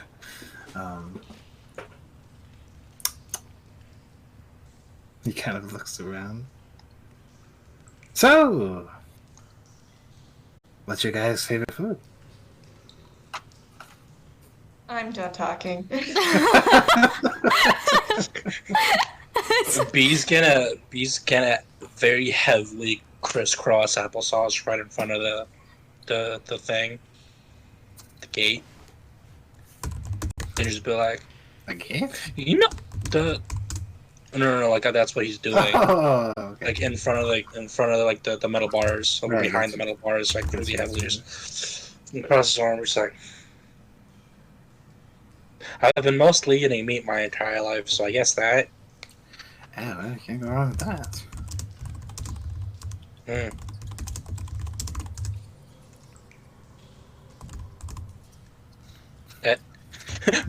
B's gonna like stick his head out, so just. And you want? Oh no. Silence kind of hangs in the air. The only sound you really hear is like this, like my rock paper scissors that Amira and Beau is doing. Like it's like the occasional like, and then like, oh yeah, I got it. I win. Or I would like to point out that other than saying her name, Amira has not said one word. That is my only thing. She's not said a singular word. Okay, so all the noise is coming from Beau. Yeah, He's like, it's all cheering from Beau. Yes! No! Just randomly. I know I said it was strawberry blonde hair, but it's gonna be like blue because I can't fix this. Just saying. Just wanted to say that. I guess I'm just having a conversation with what was his name? Sprocket. Mm-hmm. I'm just having a conversation. Talking about Tinker and stuff. Okay, yeah, you guys make small talk. Eventually, after some time, if you had to guess, it'd probably be about 15, 20 minutes. You guys can hear what appears to be this like deep kind of thump, thump. Like it's almost like a knocking sound, but it's like somebody took like the flat of their hand and kind of slapped the wall. You see Sprocket kind of like his eyes kind of widen, and he hops up to his feet. It's like, ah, perfect, Muckleglum's here. He kind of like starts to enough to like hear from beyond the window, but hopefully enough to not rouse any suspicion. You hear him, he's like, Glum, hey, big guy, we're in here. Get everything over here. You see, it's like a moment outside, you hear like, and you hear like what appears to be like shuffling sounds of somebody like picking things up and like moving, like possibly, I'm not sure, like barrels or cargo or something. And it's just when like it starts to just get like dumped, you can hear it like right outside the window, just it's like the sound is happening. You see Sprocket, he kind of looks back to you guys. Well, I know the little one is probably familiar with it. The rest of you, I would probably cover your ears if I were you. No. You hear the That's exactly what he does. You hear the distinctive sound. B, you're the only one that recognizes it. It's like just the sound of a match being lit. And suddenly, oh shit! I real quick, I run and cover behind Eris. Okay, you run and cover as Sprocket does the same. He kind of like steps back and kind of like braces himself, kind of covers his ears. Oh, I'm running. Okay, run back as wait for a few moments. Finally, you hear like it's earth-shattering, just this massive explosion. It's similar. It is much similar to what you guys heard from B. When he was fighting the guards, like his little battle sticks or wands, whatever you want to call them. I'm calling them battle sticks. I like battle sticks. But it is on a much more grand scale. Everyone go ahead and roll me a Constitution saving throw. Oh boy. Even while I'm hiding behind Eris? Yeah, anyone that covered their ears or like like tucked away, roll advantage. Which is hold shift. Can I roll again then? Because I didn't know that. Yeah, go for it. Yeah, go for it. Do I need a reroll for advantage? I mean, not unless you want to be. Yeah, I think a 20 is fine. It's a save. No, yeah. Did I just do it right? I don't know if I did it right.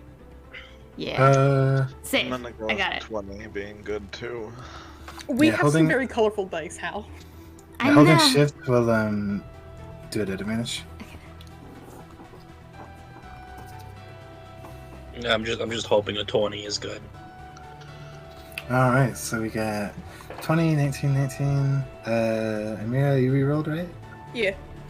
Oh, here it is. Okay, yeah, so 20, 19, 19, 20, 20. Yeah, no, you're all fine. So this is the party. You all are fine. It's massive earth-shattering. Boom! We see, like, rubble just start to, like, just scatter in front of you guys, like bricks kind of hit the ground, slide. A few of them like hit the bars of your cells, like some shatter against the bars. As you can hear, you see like this figure steps in, and to your surprise, he quite literally has to bend down to get in. So like bends over and steps in. You see this massive, towering figure. It is a 15-foot tall, what appears to be this muscular, kind of has like this wrinkly skin. He's like bald on the head, kind of has like a bit of paint that seems to be like kind of like draped across his skin and like painted on. He's wearing a set of overalls. One of the what do you call it? One of the straps are like kind of like broken away, so it kind of like lazily hangs from that side. And his overalls are like made of just like an assortment of like sewn patches. You can see like what appears to be like a patch of like a shirt kind of sewn into it, and like all different like colors and designs. You even see like a couple of like buttons that are like just pinned onto his overalls, right on his like intact strap.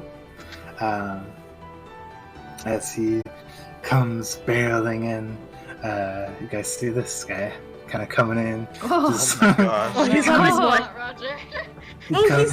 He's the fantasy version. Okay.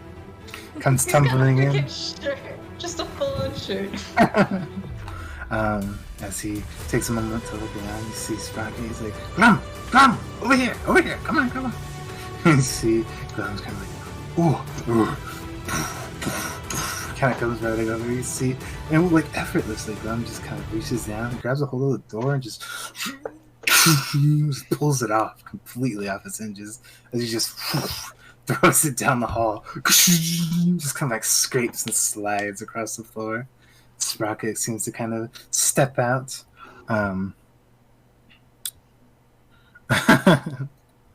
See, Sprocket's like, all right, Glum. These guys too. These are new people I met.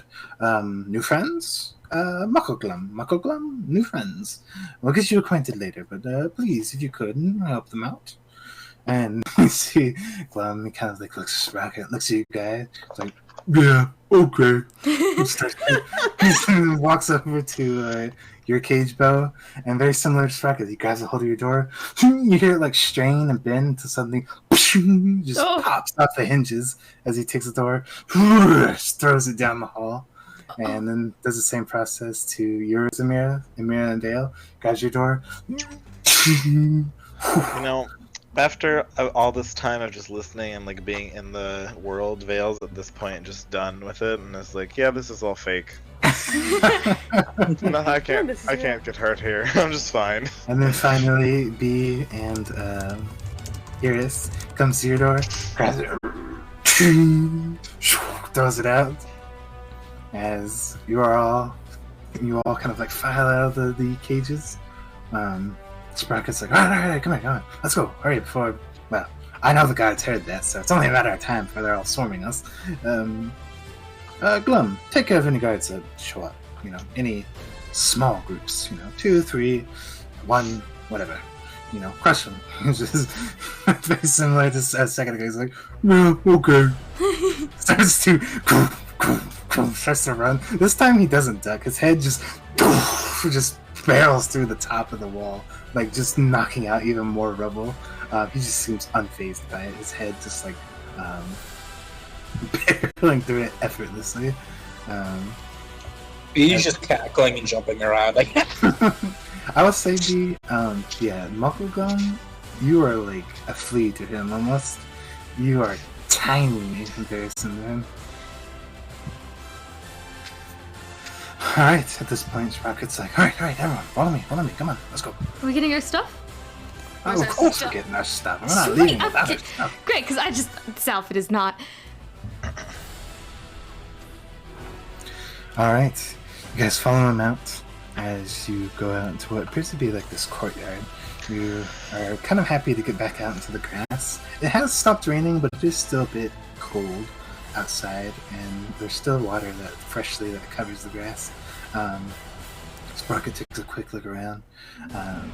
You could hear kind of the alarm starting to go off. You hear bells starting to ring, like the kind of like assortment of guards in their metal armor as they start to run. Sprocket takes a quick look around. I'm gonna make a roll for him real quick. Yeah, okay. Takes a quick look around. You see, he quite literally seems to do like an assessment in his head, kind of like does the layout of the place. You see, like he quite literally takes his hand, like pointing out, seems to be trailing the place from the outside, and he's kind of like mumbling to himself. He's kind of like, okay, the entrance there. Okay. Items should be over here somewhere. As he starts to just guide you guys along. It's like, all right, everyone, follow me. Glum, come on. And Glum starts to start to follow him along too. He brings you across this courtyard. Take a moment to kind of stay out of cover. You're not really sneaking per se, but just enough to keep out of sight of any like overlooking guards off the side. And every now and then there's a guard that seems to kind of like pop out, and like before he could even say like, oh, they're here, or that he spotted them, you see Muckle-glum just like takes the guy, like either grabs him by the head or like crushes him or something, just straight on just deals with the guard as just with his kind of like overbearing strength. He just and then just throws the body off to the side. As Sprocket, he kind of like taps him on the leg. It's like, good job, Glum, good job. As he kind of brings you around. It's like, all right. Let's see. comes up to a door. He quickly starts to kind of fiddle with it. Okay. He jiggles it. You hear the door, it kind of like rattles in place. Okay, locked. Glum, do your thing. Yeah, okay. You see, just like, he quite literally just like dives into it, kinda. Like, there's no thought or process behind it at all. He just throws his weight into the wall. And to your surprise, he just caves through. Bricks fly, and there's potentially a little bit of a structural integrity starting to lose in the place, but he makes an entrance, a very big entrance. And Sprocket's like, all right, this way, guys, come on. Oh, following. He hops in. You guys kind of enter back into the building as he leads you down a hallway or two. Any door that gets in the way, Muckaglum just deals with. He just it doesn't take much more than like a solid punch to get out of or to get through. Some of them it takes a little bit more effort, and some, yeah, it's nothing. Muckaglum can almost walk through some of these walls or doors. As he strings you about for a second, and finally you come up into this. It seems to be like a more kind of guarded room. There are about 2 guards there to start off with, and you can definitely see their attention is drawn to you guys. But of course, nothing but a quick order for Sprocket as Muckaglum starts to kind of like fight and deal with them. You see, first of all, his first order is Muckaglum just pushes them away, gives you guys some room, as he then starts to kind of fight and deal with them. As they start to kind of like file down the hallway, Muckaglum seems to grab their attention as Sprocket kind of pulls you guys towards the door. It's like, all right, this place is a little bit more guarded, but should be able to get in, no problem. He starts to kind of like fiddle with the door again, very similar to the last couple. It's locked. It's like, oh, damn it. Okay, shit. Looks over to Muckaglum, who's kind of keeping guards up, you guys. Anyone here know how to lockpick? I kind of raise my hand. Perfect, wonderful. What are you? Here's my problem is I don't have thieves' tools. Yeah, don't worry about that, little girl. Glum, you have the stuff, right? Kind of like, you see, he's literally holding back like 3 guards with like one hand. It's like, yeah. Starts to kind of dig around in these like satchels that are like out of side. He pulls out like, not really a thieves tool set, but he pulls out like a handful of like lockpicks and just kind of like lazily tosses them your way. They kind of like all start to kind of scatter across the ground. He's like, all right, get some and get to work because we ain't got long. She's gonna roll. Okay, yeah, roll me a thieves skill check. Just for the sake of it. Oh, can I bardic inspiration? Absolutely. Yeah, what are you gonna tell her? Do you need to? You got this. I don't know what you do, but you said it so. I believe in you. You beat me at rock, paper, scissors. You got this. Easy peasy.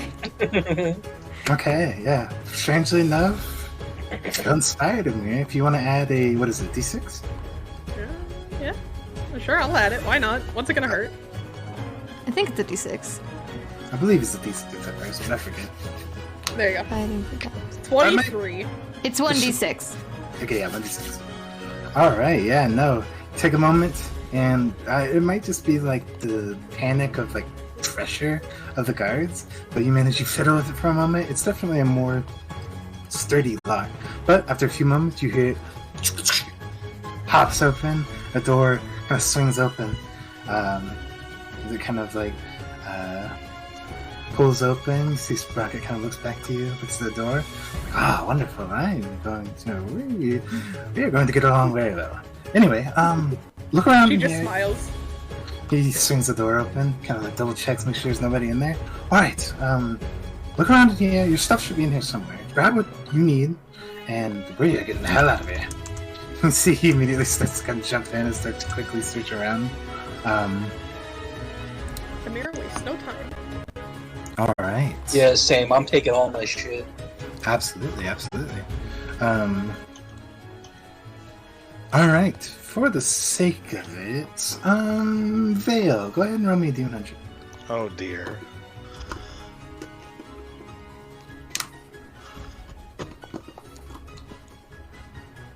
Oh, Oh boy. Ooh, okay, okay.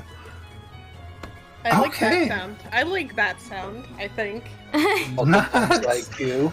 not a bad roll, Jeff. Okay. Okay, that's not. I doesn't like sound that sound. terrifying. What do you To think that your sound? guys' luck, the guards seem to be a little scattered and confused on where you guys actually are. Because the initial sound came from the cells, and now it seems that most of them are kind of piling towards the cells and starting to kind of pile out the hole that the dynamite created. So basically what this means is the guards that are actually coming to your area is a lot less than what it should be. Which makes it very easy for Mucklaglim to deal with. Which means you guys have a good amount of time to find your gear. And I would say, for the sake of it, you find absolutely every bit of your gear. Had you rolled any worse than that D100, you guys might have been missing a couple stuff for being pressed for time. You're welcome, But- guys. But you guys get all your gears, and if you would like, you can all roll me investigation checks to see if I you was about to guys say, can can I take, roll for extra Oh, shit? yeah. take baby. any extra Oh stuff. no, that I you have want. no intelligence. investigate. I want to take everything! Where even is the If investigation? I see it button? shiny, it's mine. Oh, great. Here we go. I too would like to look for shiny stuff. I did not terrible. Guys, look. I did it. I was so close to a natural 20.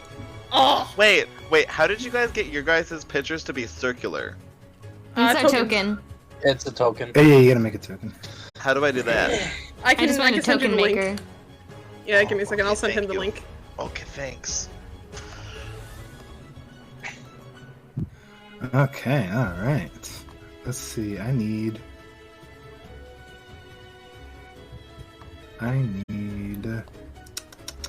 Where's Jeff? Message. Control V. There you I go. need Merci. I got you.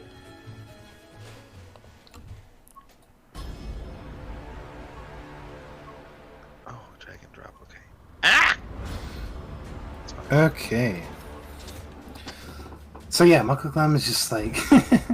you see, like, just easily dispatching his guys. And you can tell at this point, now that he's, like, in actual combat, his weapon is literally just a clump of logs. Like, he just swings around this clump of logs, just... just smashing these guards away. Grabbing them, crushing them, however process. We will start with Eris. Start with you since you rolled the lowest. Let's see. Let me double check here.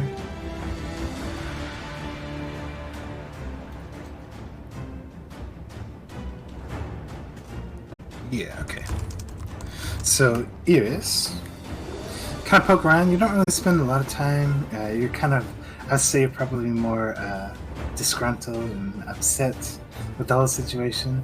But as you kind of poke around, I will say you, personally, only you, do with it what you will, you find 157 gold pieces. Oh, amongst this, you rubble. got your gold back. Damn. So, That was the lowest roll? that was not the, that was for Eris, who rolled a 10. I'm about to find God.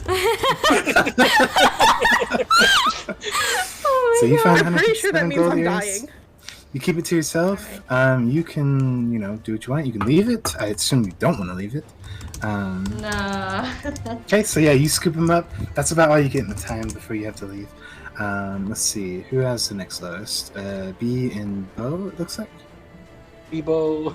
Bebo, You're Bebo. literally about to pull, like, fucking Vecna's hand out of the fucking place. Oh god. Don't take it. Alright, so... Not even the hand, just full on Vecna. Wait, you have a really high... Wait, you have a plus... You have a... Don't worry you a about wizard? what I have. I will say, Beau, you, since your modifier is a little lower, Beau, you find 219 gold pieces. Okay. And you also find a moonstone and a quartz. Both are worth 50 gold pieces a piece. So in total, you technically find 319 gold. Just 100 of that is in gems. So make sure you write that down because I'm not keeping track of that. Okay, I got how much gold? So you got 219, And then just in coins. and then a moonstone and quartz both worth 50. Yeah. Okay. Yep. And then let's see, B. You find 246 gold pieces. And you actually find what appears to be, let's see.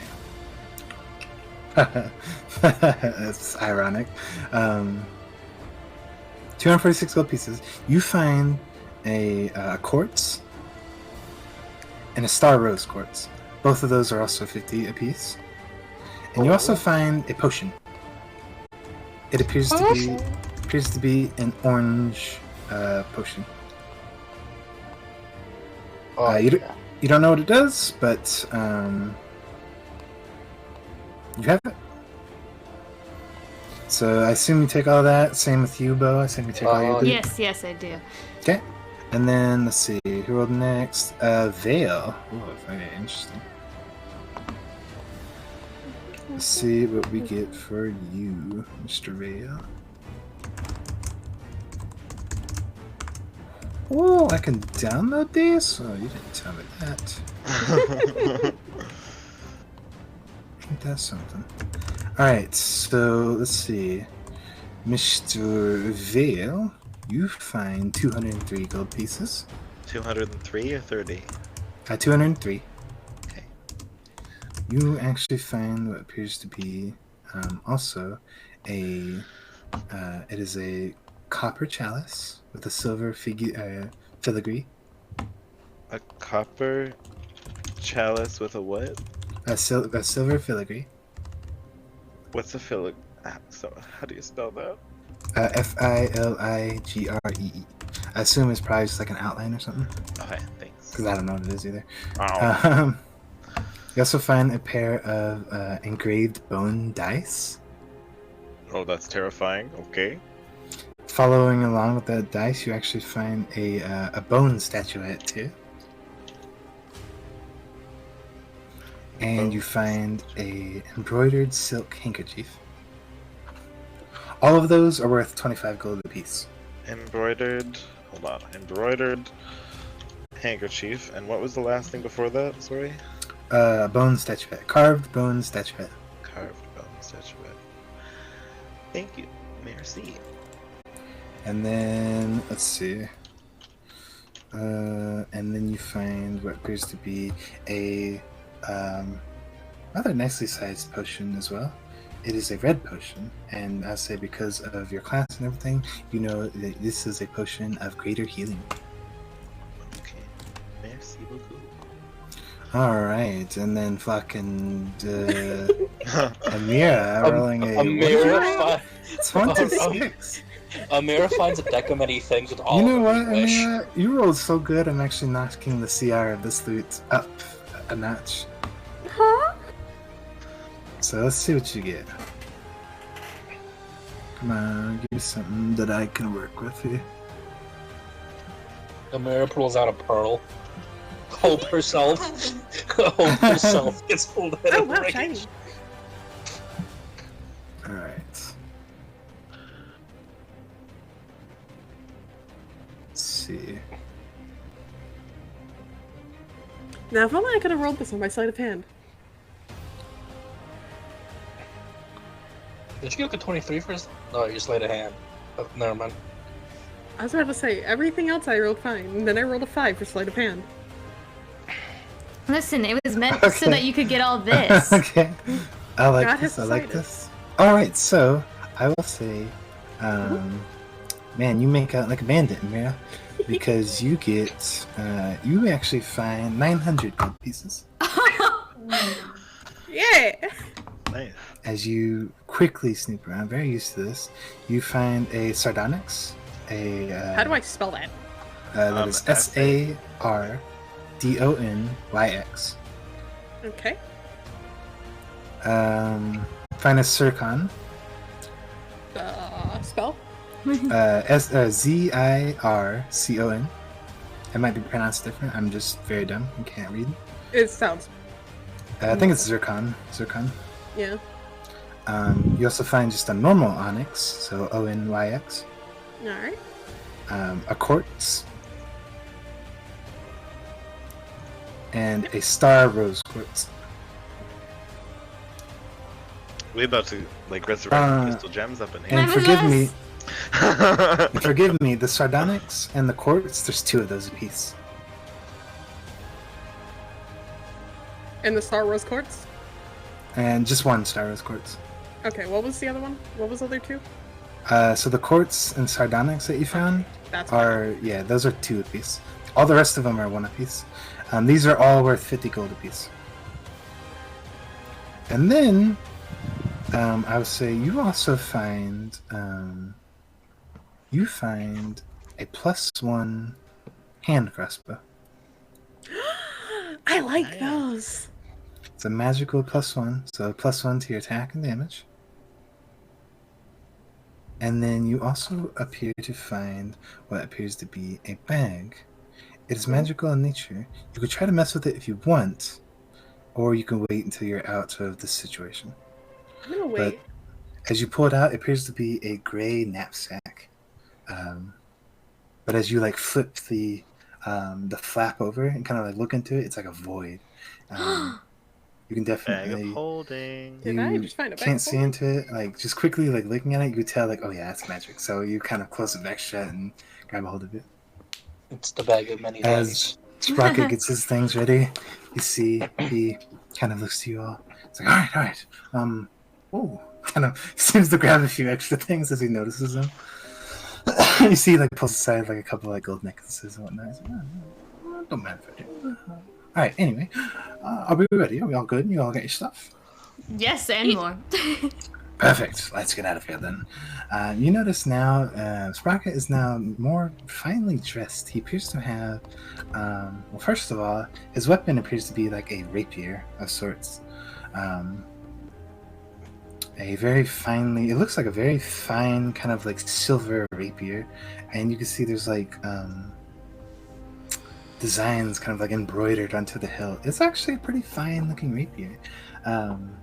He appears to have like these long kind of like oh my god, okay, I didn't notice that until I started describing him. He's kind of like a more noble-esque clothes. You notice he has like this big like dark green kind of cloak, and it looks kind of like heavily padded, almost as if it was like a winter jacket. Very fancy. It kind of has like his kicked up collar and everything.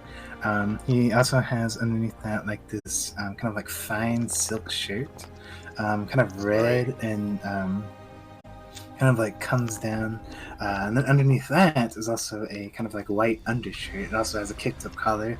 And he kind of has this nice like, it would be like a bow tie, but it's just like a, a ribbon that's been tied and kind of like knotted around the front. The long strings kind of hang freely. He has a pair of kind of like white gloves, and he also has cowboy boots.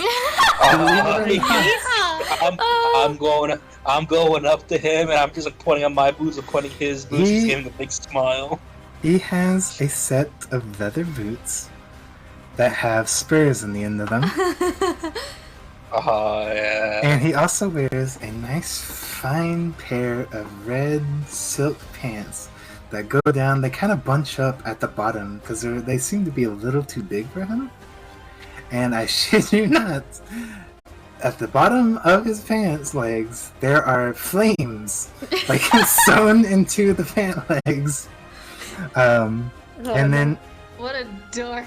he also is wearing this big, fat, thick top hat on the top of his head that also has a bit of flames kind of like sewn into the side of it. And you can see he takes a book, kind of puts it to his side, kind of buckles it to his belt, and then he takes a cigar, pulls it, kind of takes it out, flicks it. You can see with like a little, what appears to be a contraption, kind of flicks it open, kind of lights it up. Takes a big old puff. Oh, yeah. That's better. Alright, let's get out of here. I think we're gonna be great friends. Oh my god. I did not notice the flames in his pants until I started describing him. Oh my gosh. Look at this man. Who is he? He's cool looking. My best friend. I love him. Alright, with that being said, you guys head back out. Mako Glum, still dealing with the guards rather efficiently. At this point, they're now starting to pile up to where Mako Glum's starting to have to, like, not really being forced back, but he starts to kind of, like, back up just how many there are.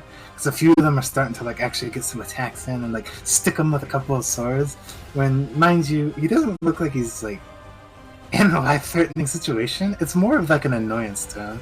He's kind of just like, oh, stop that. He starts to, like, pushing them away.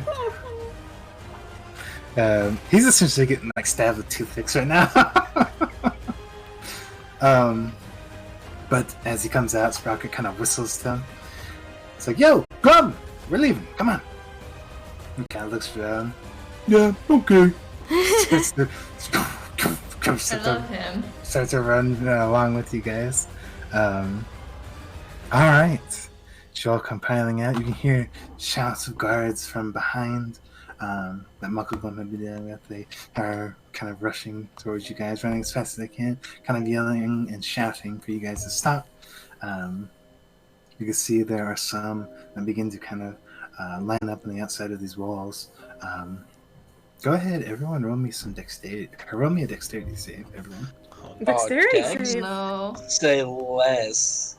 No. Your Honor, Oh. Oh, no. I would like to just say 10. it's been an honor. An 8? Excuse you. Hold Excuse? up. Oh, my goodness. gosh. No. Give me a second. I know I have a thing for that. When I have heavy armor. Hold on. I would like to check something real quick. Yeah, I'm checking something too. This is some bullshit.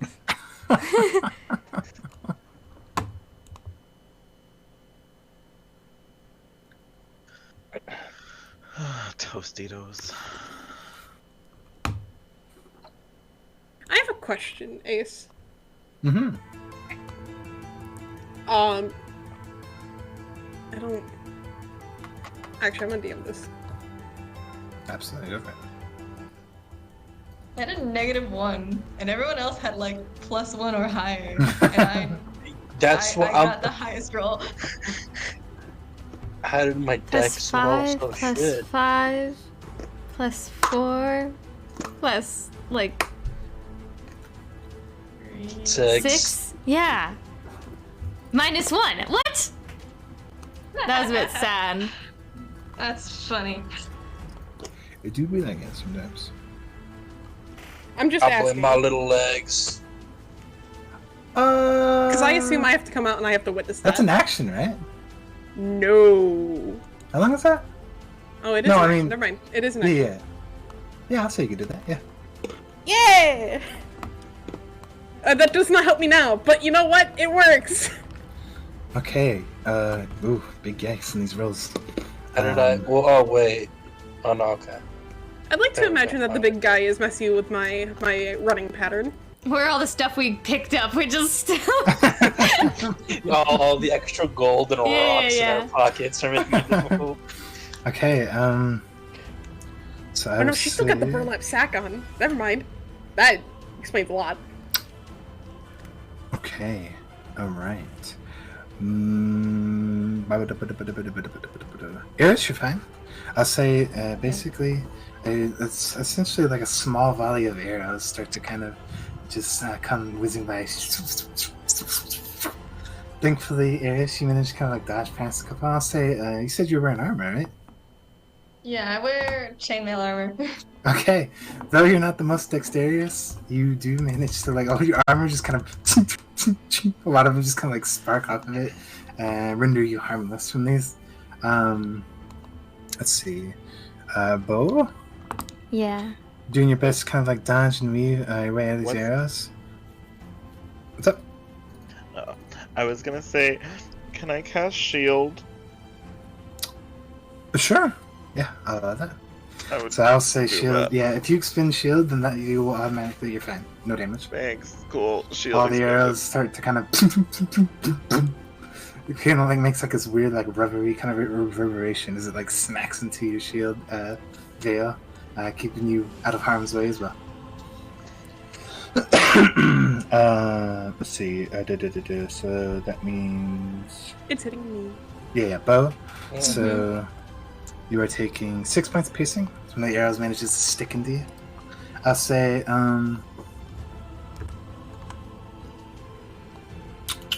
let me roll for it. Why not? Tee? Okay, yeah, you're fine. One manages to stick into like your bicep, or not? Yeah, your bicep, as the arrow sticks in you. You're like, oh god! But you manage to keep pressing forward. Ow. Yeah, hurts like hell. Doesn't feel good, but you do keep going forward. That's Beau. Mira, unless you have something special. I like, don't think I do. Okay, if you don't, then we will do this. Because surprisingly enough, I don't think I have it yet. Okay, you take 7 points of damage, I'll take it. and your rest fine. Yeah, this one kind of like it sticks into like your your back shoulder. You feel like the sharp pain kind of like enter and it burns, but it's not enough to stop or slow you down. You kind of just start to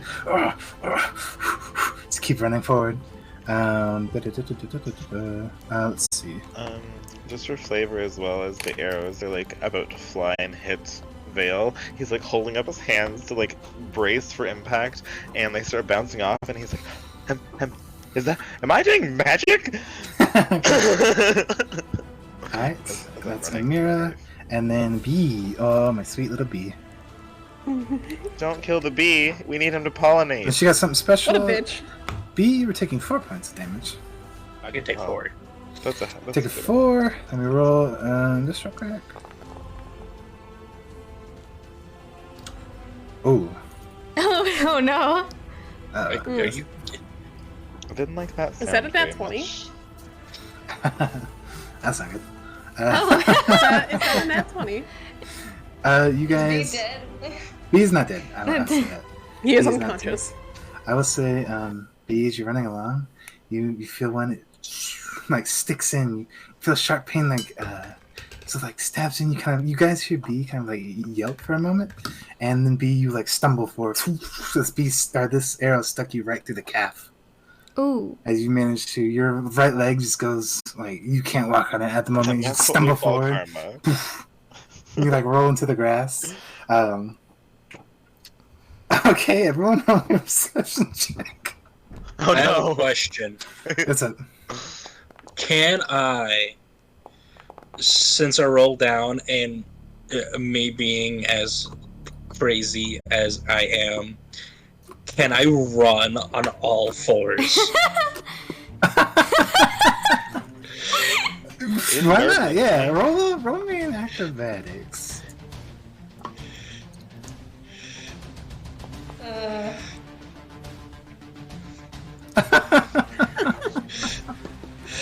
Okay, everyone sees this too. You watch as B gets stuck. He's kind of like hears like strange like yelp, sound you never heard from B yet. So it like sticks him.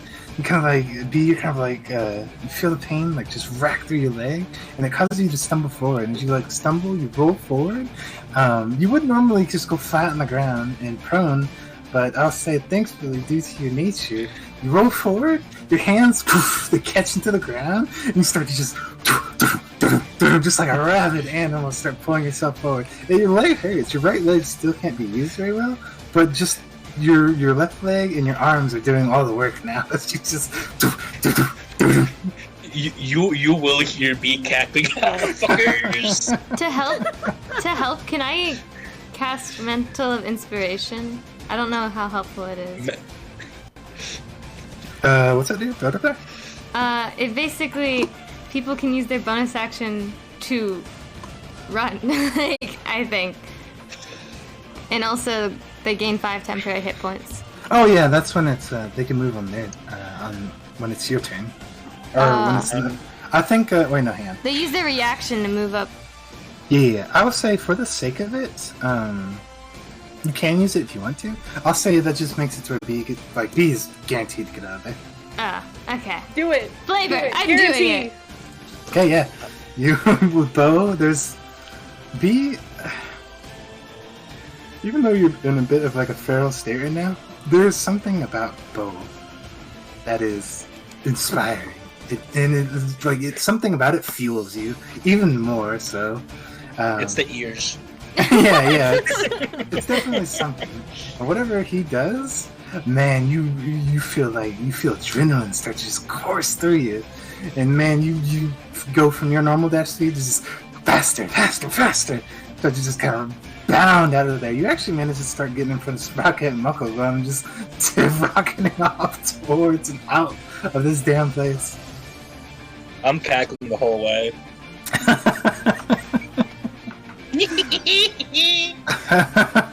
I'll say for the sake of it, you guys are probably watching like B is probably running like 15, 20 miles per hour just out of there. They're just like now at this point where he would have been struggling, you guys are now struggling to keep up with him. As he just I've created a monster. They didn't hinder him. They gave him powers. They did. They gave him strength. All right. As you guys managed to get to the front, normally it would be a problem, but since you have Muckleglum there, or Muckleglum, since he is there, the front gate not an issue at all. He seems to kind of like rear up. He speeds up just a little bit. You see, he like drives his shoulder. The gate just does not hold. You see it. Like it splits open, shatters a bit, and flings open. You guys take that moment to keep running, and just run and run and run. You bound, getting yourself. Ah, this is the good music too. I hate to stop it there. All right, you run and you run and you run and you run. Keep running until you guys are just wearing yourselves out. You're starting to struggle for breath, kind of just run until your legs can't run anymore. They start to get, you start to feel like the burning pain of exertion on them as you keep going and going and going until finally Sprocket's like, okay, like doubles over for a moment. And starts to like just catch his breath.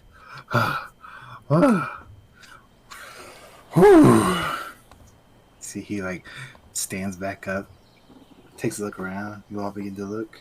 You're now kind of in just empty fields, grass, trees, in the nearby distance. You can see the path is quite a ways away. It's still viewable from the point that you're at.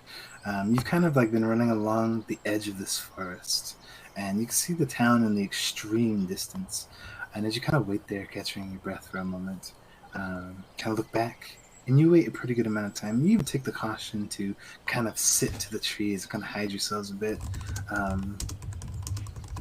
As you wait a moment, and you wait until about you feel that the guards are no longer pursuing you. You guys are finally out of Chilmond, and probably wanted criminals there. Oh god! Let's not go back. Another one for the list. You can see at this point, Muckleglum is like his preferred choice of weapon, which is again a clump of logs just like tied together. You see he's like inspecting it for a moment, and you can see where there's been weapons that like bit into it, and like a few logs have like have been like cut clean. It's like off. You see he's kind of like sad about it a little bit. You see he takes like this wrapping around it, kind of like undoes it, and kind of like takes the bad logs out, kind of tosses them off to the side, and begins to just like uproot a few trees. Just he pulls, and you hear like the cracking of like the earth as he pulls, like literally just pulls trees out from their roots, and starts to just kind of like you see like grabs the end of it and like tears it away so there's not roots at the end. It starts to tear off like branches until it's roughly like a log, and starts to replace them and tie it back up. essentially just repairing his weapon after all that fighting. Sprocket finally kind of, oh, all right, well, what an exciting evening. And we're free. Ah, perfect. Thank you for getting us You're out of there. welcome. Oh, you're very welcome. Well, we should be thanking Glum here. He's Yeah, a very yes. good boy. And he like bows to him like, thank you, Michael Glum, for rescuing see? us. Glum kind of pulls his attention away from his weapon for a second. He's kind of like scratches his like cheek. Oh, yeah, you're welcome. Starts to go back to repairing his weapon. I was really hoping for just a yeah, okay. Well, while you guys are all like chatting with those two, Could I take out the? Oh, go ahead. Sorry. I was just like, I'm taking out the arrow from my leg. Well, that's what Vale's freaking out about. That you guys are just kind of casually chatting while arrows are sticking Yeah, out. I'll say for the sake of it, there's enough time. You guys can get a short rest if you want. But yeah, you take this time to get any arrows out of you and like patch yourself up. I shall take a short rest. Yeah. I got stuck with an arrow. Sad. Well, it tends to happen in our line of work, you know, adventurers and whatnot. You never know what kind of danger will come your way. Anyway, it was nice to meet you guys. Very fun adventure, but me and good old Glum here have some business elsewhere, so if you don't mind, we'll be taking our leave. He kind of takes his staff out and like bows. Oh, real quick.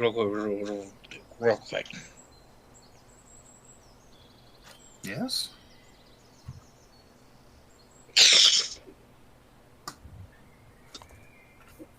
Where could I get more black powder? You said the tabaxis. Oh, Where yes, would that be? yes. Well, he digs around for a moment, and he actually pulls out a map. Kind of like undoes it. If you look here, Eastern Dune, their best chance is probably their capital, Fallister. Points to this capital right here. It's on the main path. It's not hard to find. I mean, honestly, if you go a little north from here, the path that leads to Prime, you could take that and up north, and then eventually when you come to a crossroad with that, just take right, and you'll eventually hit Fallister. No problem. I see. Secondly, real quick, would you happen to know where I could find some elves? I mean, just any old elf, or Preferably in the city. They're kind of hotty-totty, a pain in the ass, missing a knee maybe, but you wouldn't know that, I guess. I have not heard of any particular elf of that description, but... Well, yeah, the missing the knee happened yesterday, or today, so I that explains it then. I mean, you could certainly find elves in just about any city. I mean, the further east you go, the more you're going to find. Well, in this one in particular, is there a place they like to hang out? Thinks to himself. Best bet I've got is Prime. I mean, Prime's got all the good stuff, all the noble and fancy, and all that junk. So chances are they're probably there, enjoying themselves and doing what elves do. I see. Okay. Thank you. It's your best chance. If he was to, run away from or retreat anywhere, it would probably be that. I mean, to be fair, he's not running anywhere. No, he's crawling like you did. Yeah, I made it somewhere. Sounds like it's worse than what you received. Oh, maybe probably a better question. Is there, like, a place where people can heal their wounds? Like, you might be better at finding your elf man somewhere where he was get healed. I guess, yeah. Makes sense. I don't think I'd want to hop around like that. Yeah.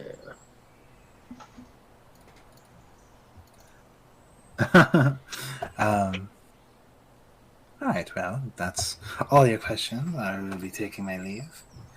You see, Uncle Glum is like finished fixing his weapon. He now has it like, you're not sure how he does it, but he just like attaches it to his back and it just stays there. He's somehow hooking it like onto his overalls or something. But he just like sticks it back there like a sword. As Sprocket kind of like snaps a couple times, she's like, Glum, come on, yeah, let's go. We have business. You see Glum, he doesn't move for a second. He's like staring at the party. And then he looks back to Sprocket, and you hear he's like, "Ooh, boss, lady." You see he points, and Sprocket stops, looks back to him. "What are you blabbering on about? What?" And you see he's pointing at Beau. Huh? Pretty. Pretty? Is that what he said? Yeah, that's what he said.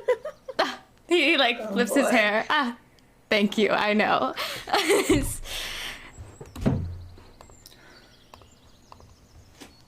Listen, Glum, give us a moment. Give us a moment. He pulls Glum off to the side. You see, he's kind of talking to him. He's like, "Listen, I understand you like him, and you like all this little group, but they were just there for escaping, okay? They're not going to stay with us.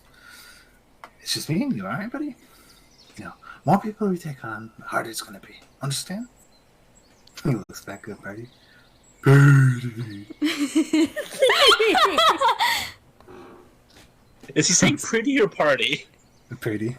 Pretty. Yeah, he's saying pretty, but he's saying it like pretty. Pretty. Okay. Dirty. Oh Yeah, my like god. Such an adorable little guy. He's a pretty big and- guy. I'm like, he did direct that at Beau, right? yeah. He did, yeah. You're usually gonna see B like cross his arms. Just like I've heard of bards doing a lot, but I don't think he can handle that.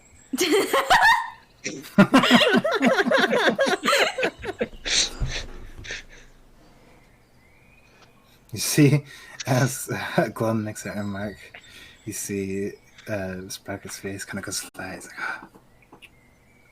Glum, listen to my words. Look at my mouth. Listen closely. Alright? They're not with us. Okay? Just for that escape. They helped us get out. We helped them get out. They scratched our backs. We scratched theirs. Very simple, right? Birdie. I'm gonna walk up to Sprocket and like put my arms behind my head, like walking like I'm kind of leaning back. Be like, it does kind of feel like it's kind of one way because Glum did the work getting us out, and then you did the work finding us. I don't mind hanging out if y'all need help. Listen, don't. He kind of just turns to you. Don't take it the wrong way, but we don't need any help. You guys are fantastic people, a very interesting bunch, but I do believe we should probably head our separate ways here. Again, I mean, no harm bad, but listen, I am not exactly the most good person around. I doubt you want to be hanging out with me. And, well, I mean, look at Glum. He sticks out like a sore thumb. Normally that would, normally being insulted right in front of would take its effect on people, but Glum just gets another hey. At this point, Beau's kind of like posing. Like, he's At this point, he's the like, attention. at this point, you start posing, he's kind of like, ooh, ooh, ooh. He's Monkey mode. absolutely in awe. I know. I have that effect on people. It's.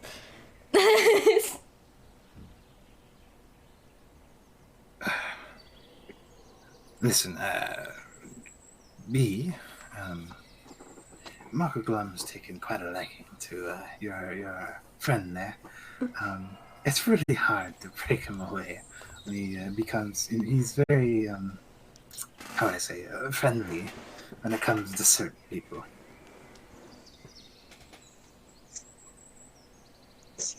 These kind of starts giggling, just like, I mean, he could try.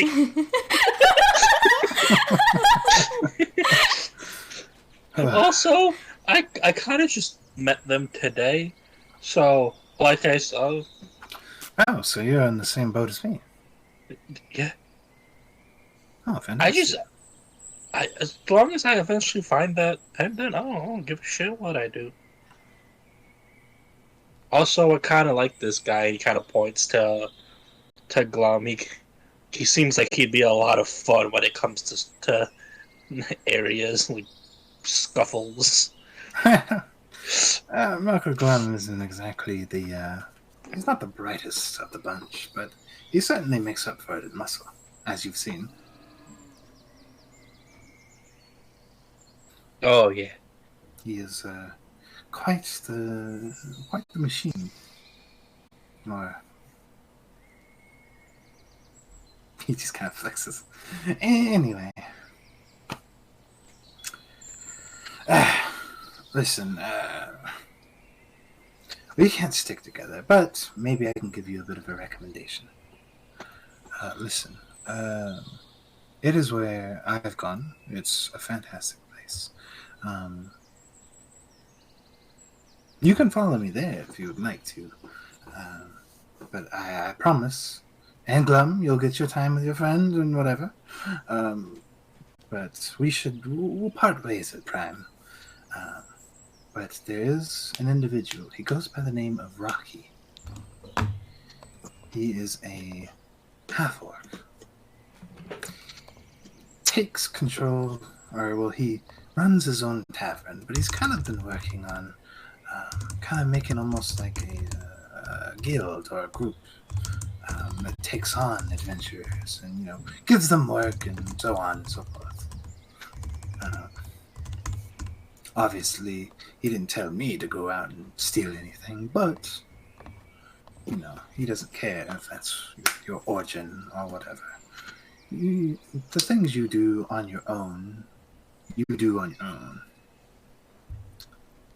But, if you're looking for work or just need a little bit of a push, then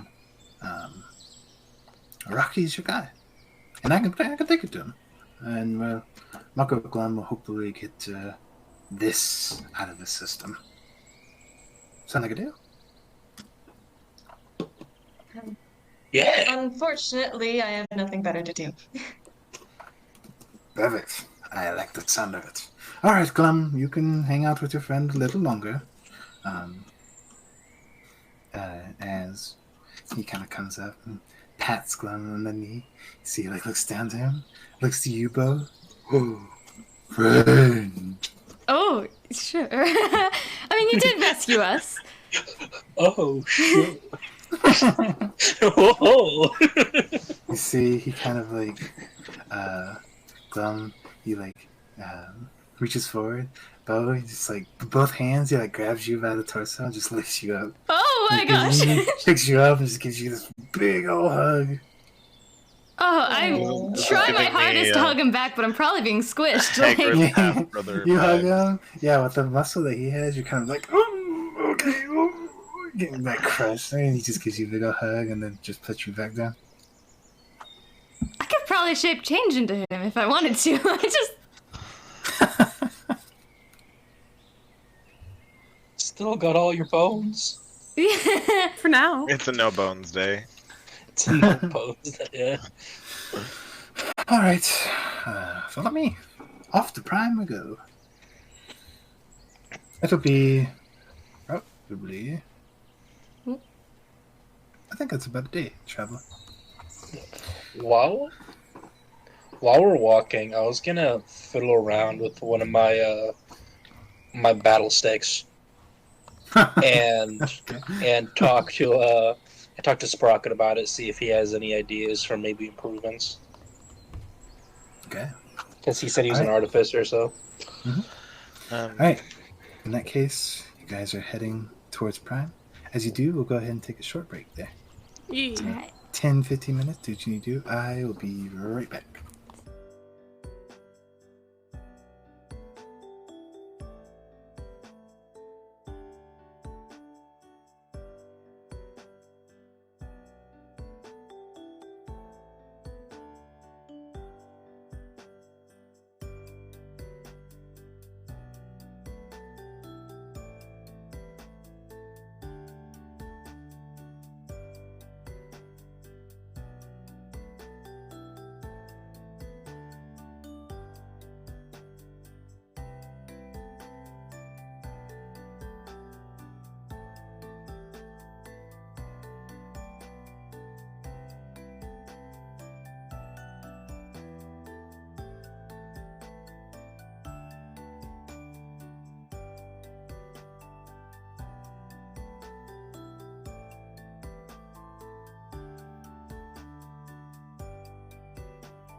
So, If I was playing a different type of character, I would fight Sky to find out what she is. You would lose. everybody got What do you everything mean? you need? I would say I can fly, but so can you. Who wants to fight Hey, me? hey! I cannot fly. Thank you. All right. All our bathroom breaks or drinks or snacks, all that stuff's out of the way. I I can jump like a flea. Yeah, Is everybody here? Yes. I think so. Looks good. Mentally, yes. Mal? Physically, kind of. I'm here. Just make sure. All right. In that case, pulling it back in. Excite. You guys had just escaped with the help of Sprocket and Muckleglum. And thanks to their help, you managed to get it out mostly scathe-free. Unfortunately, B did lose his pendant to a group of elves, not without exacting a price for that pendant. I would say it's a fair price. Yeah, of his not only his knee but his lower leg too. All right, you guys spend about a day traveling to Prime. And I'll say, for the sake of it, there's no real trouble. No one jumps out at you and stops you, or no bandits trying to get you. And if they did, Muckleglum easily deals with them. Either deals with them or scares them off. So no issue there. As you make your way, you make talk with your party members or Sprocket, however you see fit. B, you said you were talking to Sprocket about upgrades in your gun? Yeah. If he had any ideas, what might make him better? He certainly did have some ideas. The only issue would have been he is not going to... I mean, he could have infused them to make him better, but he's not going to do that. He doesn't know you well enough. And second of all... I would have said mechanical. Oh yeah, if you don't like mechanical, he offers a couple of tips and advice, but overall he seems more magically inclined to upgrade it. Fair.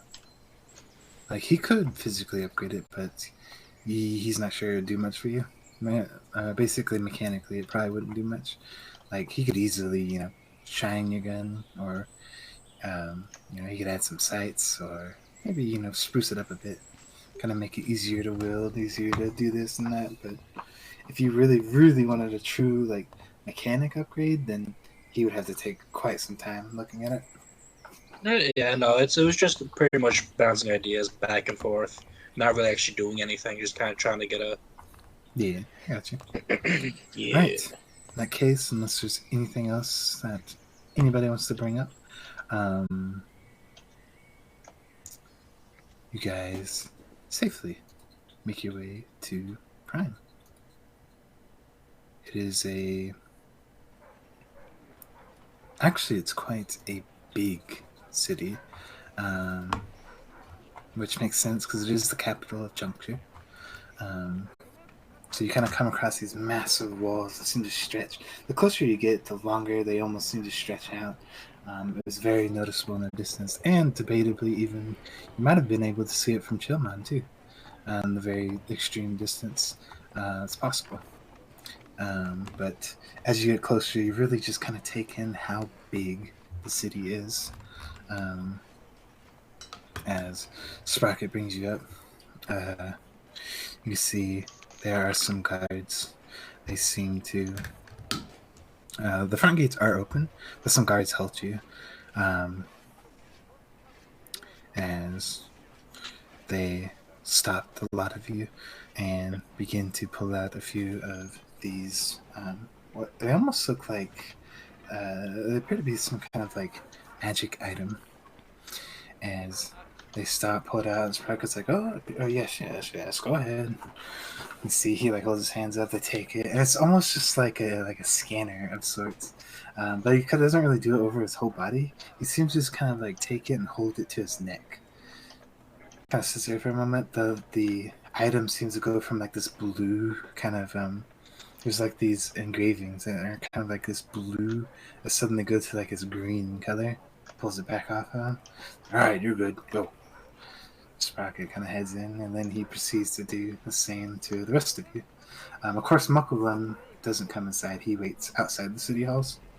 But the guards do the rest of you, and just like Sprocket, for the rest of you, it's a blue, goes to a green, blue, green, blue, green, blue, green, for all of you, and they all let you into the city.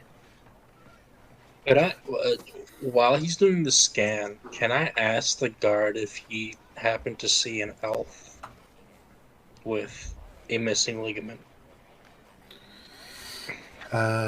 He has not, no. Damn, okay. As you all get scanned and let in, Sprocket's like, alright, well, now that that's over, I believe Rockies should be down this way. He starts to kind of guide you guys through the city. Quick While he's question, guiding us, I want to ask him what that was. Yeah. Oh, well, you see, yeah, so, you might have heard of him, I don't know if you have, the leader of this capital, Kyren. He's not really a big fan of, elementals. That's what those stand for. Anyone that wants to can roll me a religion check to see if they recognize what You he's say talking religion. Cool.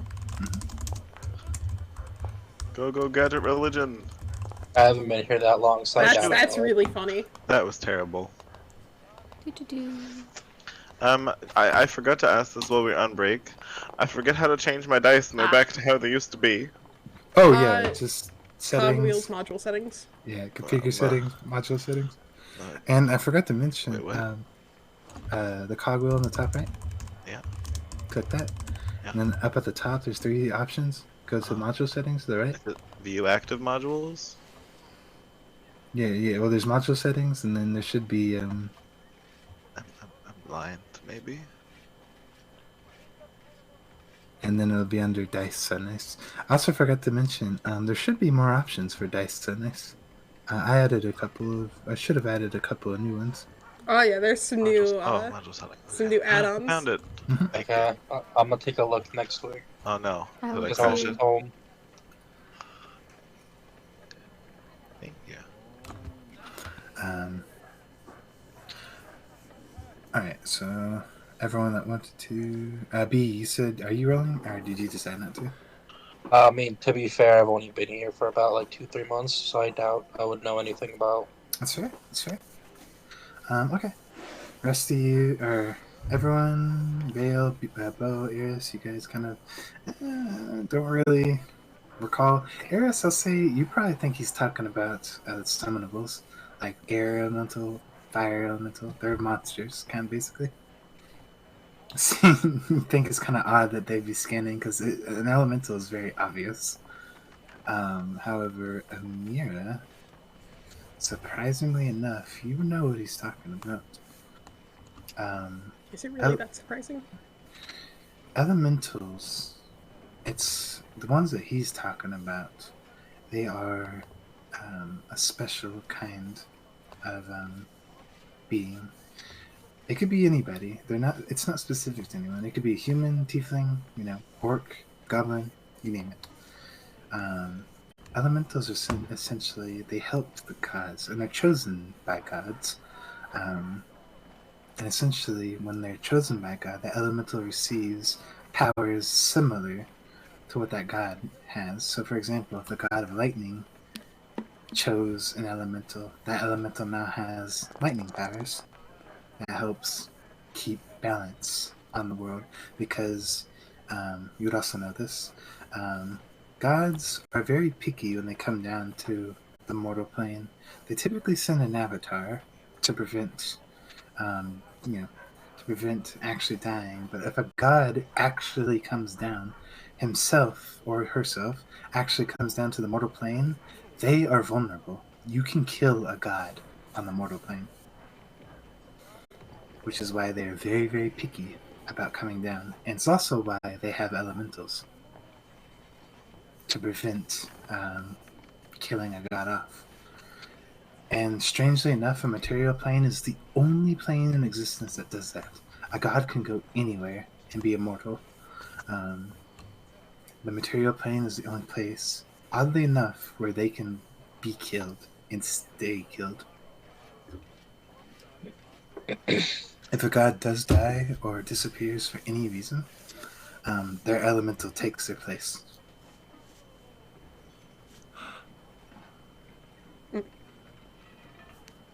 That's what you know, and that's what they're scanning for, and that's what he's saying Kyran is not a fan of.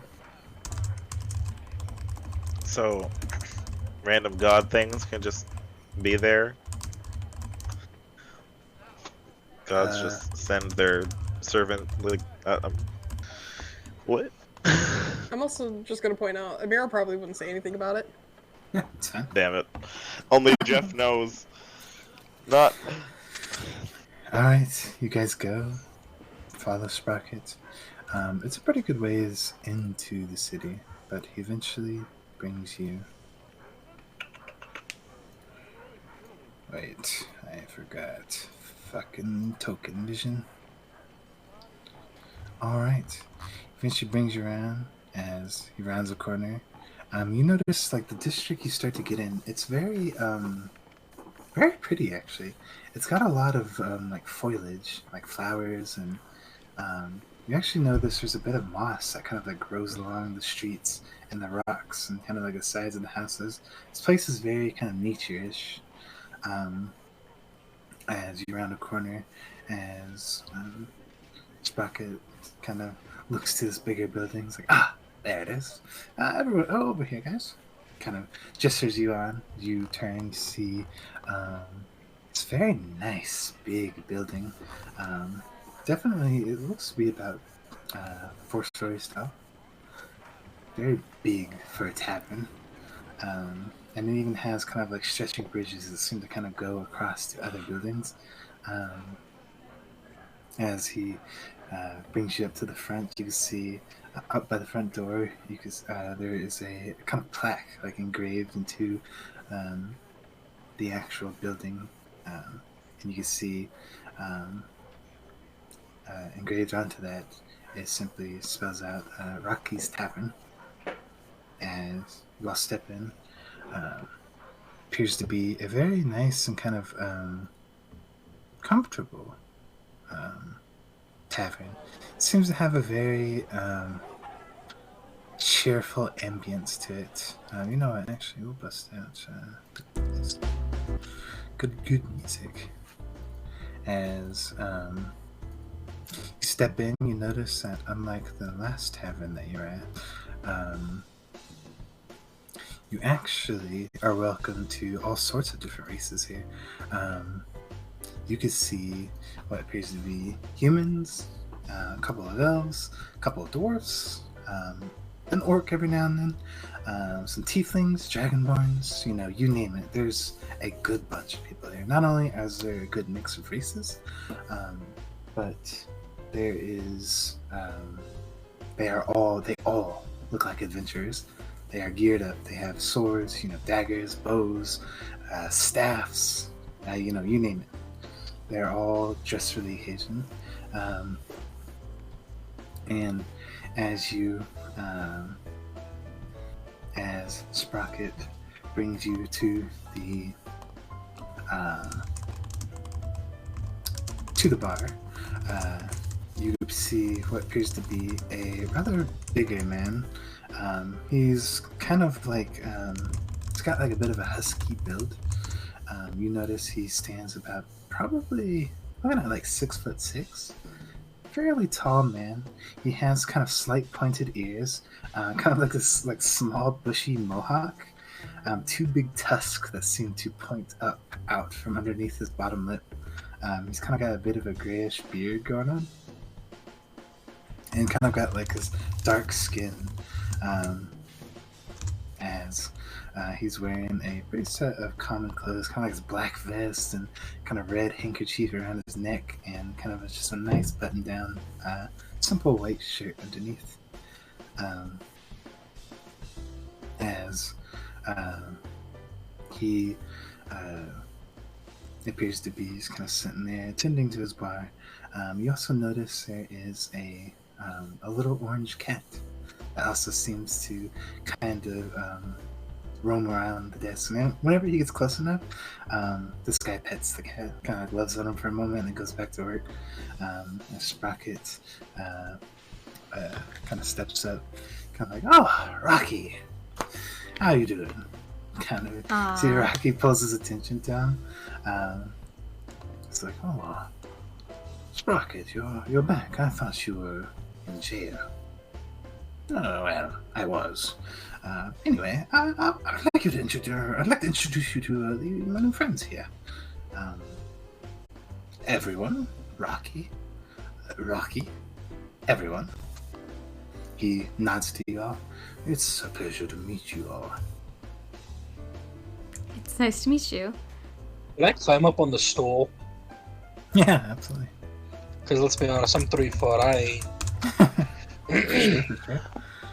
Vale's just gonna whisper into whoever's closest ear and be like, "What is he?"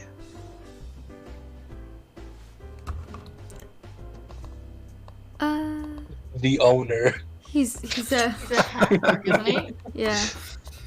Yes, he's a half-orc. From the looks of it. There are orcs. That's cool. So, what can I help you group with? Well, Have you seen an elf?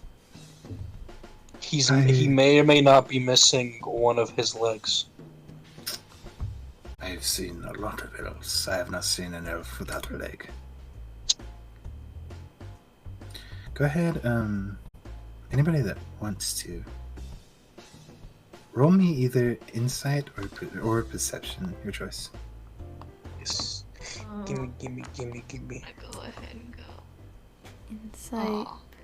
You said insight or perception? Yeah, your choice. Wait a second, I have a thing for this. Give me a second. I have a thing for this. Give me a second. Do.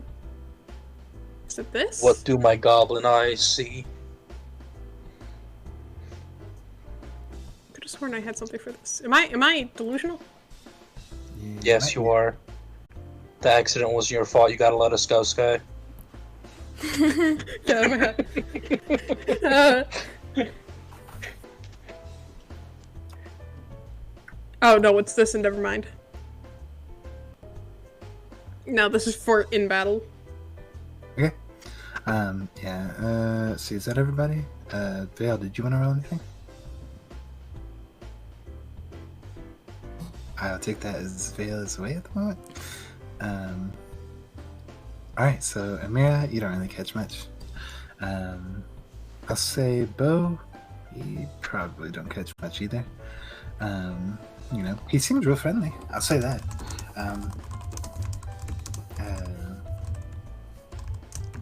Seems, well, maybe that's a little overstatement. He seems friendly enough. I definitely, when he talks, he seems to kind of have like almost a cold nature to his talking. But you, despite it sounding like that, there's nothing really like mean about his statement or the way that he seems to treat you. He's got a cat. It's Yeah. I mean, like his body language is welcoming. the cat? It's just his actual, like the tone of his voice is kind of. It just seems cold for some reason. The cat definitely puts you at a lot of ease. It's very cute. very He also cute. does- Shoot the cat. He Just also for lets how? you guys. He lets you guys pet it as well if you want to. I will pet it. I'm getting payback for Scar. I'm shooting the cat. Don't. Do it. I will say, Eris, you notice this. He has a very eccentric and unique accent for a half-orc. You've met a couple of half-orcs, and orcs in general. His accent is very different from what you expect. Whether that's good or bad, that's up to you. But it's definitely not what you expect. It kind of throws you off a little bit. B, I will tell you, you do notice as he is tending to his bar, you notice that his right hand, it doesn't seem to impede him in any way, but his thumb is completely missing on his right hand. Oh.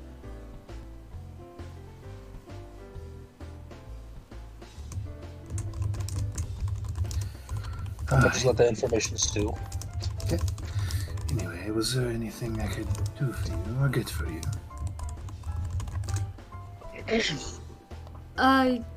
Do you run, like, adventurers? Like, give them jobs and... That I do. Are you looking for work?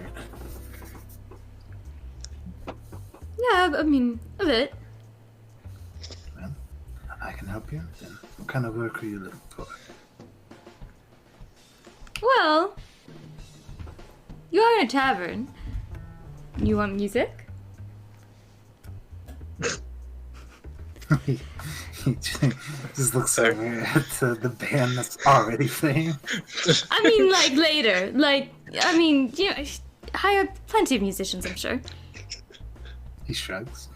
I could always use more music. Exactly. If you wish to play later, I have no problem with that. I could pay you for it too. I'd have a friend that plays. Wonderful. They're welcome as well. Hides the violin. I wanted to ask Rocky. Mm-hmm.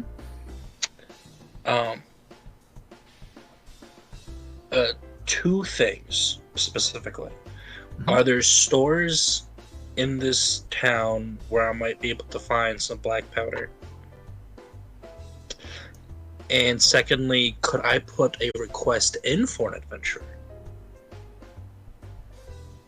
Okay. Let me see real quick.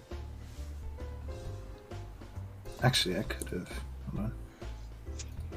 I could do one better. Private. Let me roll that real quick.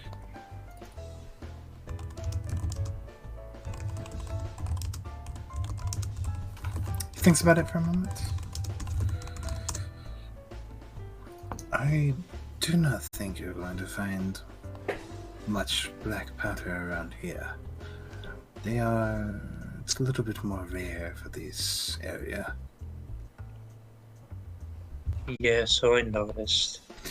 Your best bet would be to go east from here, over in Eastern Dune. Yeah, Sprocket told me the same thing. I thought I might as well ask. Well, it never hurts to ask. That would be your best bet. You could have it imported in too, but that usually costs a little more. Yeah, I'll figure it out on that end.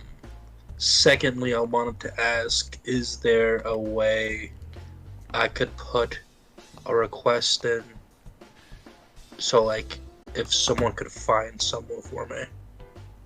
Oh, absolutely. You are looking to have someone found? Yes, the elf I mentioned before. I'm assuming I remember what he looks like since it's only been a day. Oh, yeah, absolutely. Biggest thing, no leg. It's definitely a notable feature. But you do know, Yes. you are aware that, especially for a person probably his stature, there is magic that can bring a leg back, so That's true. keep that in mind. Yeah.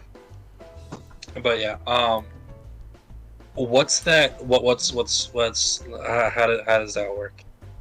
If I want to like put it up so as many people could see it. Well, essentially, you give me the details. I can give you some paper and some writing utensils, and you just jot down the details. And whoever is interested will contact you, and your reward is up to them, or up to you, and so on and so forth. What's finding someone normally go for? I will say, if you want to put up a quest, I do charge about a 10 to 20 gold charge for having it up. Okay, so, but like, what would the quest besides that, like the reward, normally be? That is up to you. I mean, it is your quest, right? Well, Depends yeah, on how but badly you want this guy found. it's one of those things of I don't want to lowball. So I'm not from around here. I've never Yeah, quested. I've that never is- seen adventurers before personally. That is to So be... I'm just trying to get a ballpark of like. I'm assuming you had someone before put up something like that. Well, I leave that to the adventurers and whoever has the quest. That is for you to negotiate with whoever accepts your quest.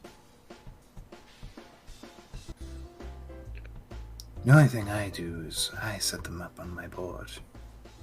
And whoever accepts it, is who accepts it. Other than that, the reward is up to you and what your future partner feels is fair.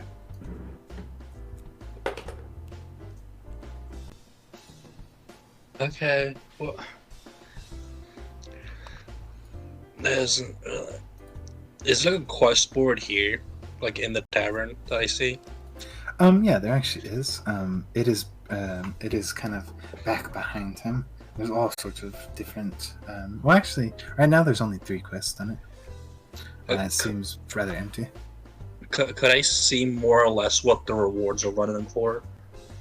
I don't want to like put down like fucking 50 gold to find this guy. I don't know where the fuck he is, or like if finding a person is normally cost more. So I'm just trying to get a ballpark.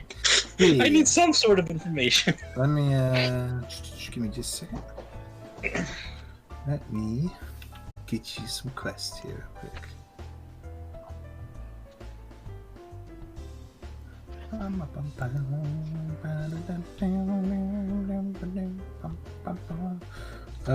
Where did they go? Uh-oh. I will say at this point, for the sake of it, since it is a physical thing, now that he's talked to you for a while, you all would have noticed this, and now his right thumb is missing. It almost looks like it's been like cut off. Like there's just like a little bit of a stub left. So now on his right hand, there's just his 4 fingers. High 4. Oh yeah. Go ahead, Mr. B, roll me a D100.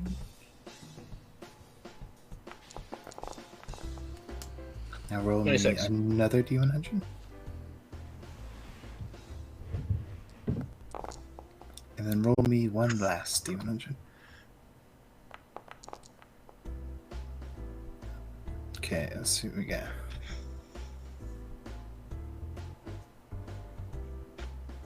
Okay.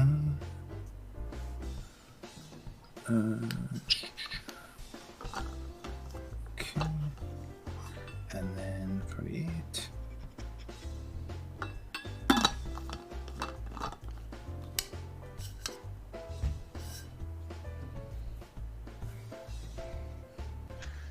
Okay.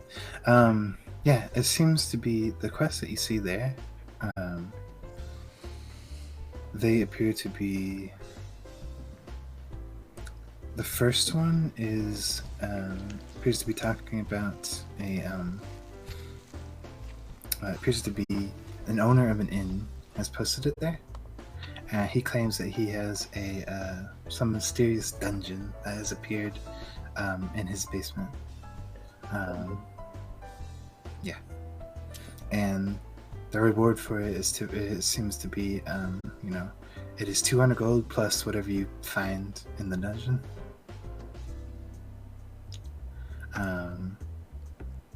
The second one is talking about it seems to be a quest to kind of help a caster. It appears to be he appears to have made a fairly big uh-oh in his spellcasting, and he appears to have summoned a creature that he really can't contain, and it is wreaking havoc on his house and a few nearby ones. That one's 500 gold. And then the last one appears to be a group of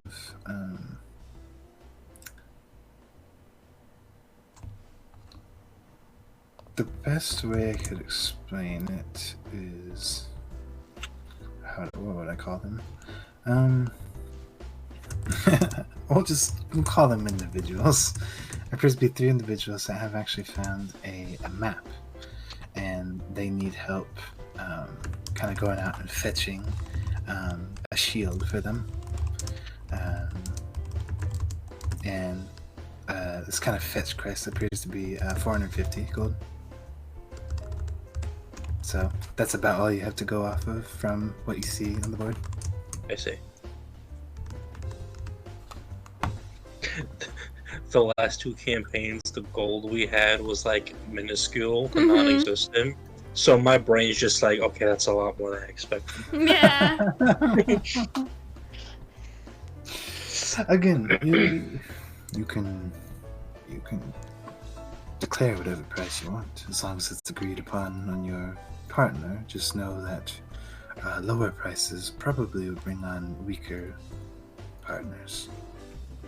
Yeah, I'll do it. You said there's like a 10 gold putting up fee. Yes, for yours, I'll do it just 10 gold. Cool. I'm gonna give him the 10 gold, and then I'm just put down a sack of 200. Okay, so you give him 10 gold. You're putting yours up for 200 reward. I want this guy found as with all of my money. Okay. So, all right. So you put just for the sake of it, you're putting down the details of the guy, and you need him found. I need him found. Okay. Yes. I'm gonna put down that currently missing leg, but possible he regrew it. Okay. And what was your reward for it? 200? 200 to find the guy. Got you. You write down the details. Rocky takes it. Oh, And then do I keep the gold and give it to the guy when they find it, or do I give it to Rocky and then he gets it? Yeah, Rocky just posted it. Anything after that is between you and whoever wants your quest. Okay, so I keep the 200 gold. And then once they find the guy. Yes. Okay. You see Rocky kind of looks at it for a moment. He kind of like rubs his chin for a moment, and then he surprisingly enough, he takes his hand, makes a bit of a gesture, and you see a small little image appear on the table,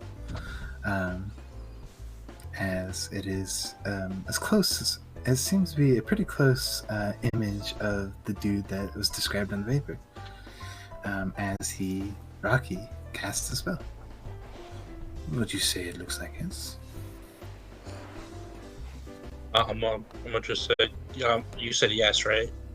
That it does look like him? Yes, okay, it looks pretty close. Yeah, then yeah.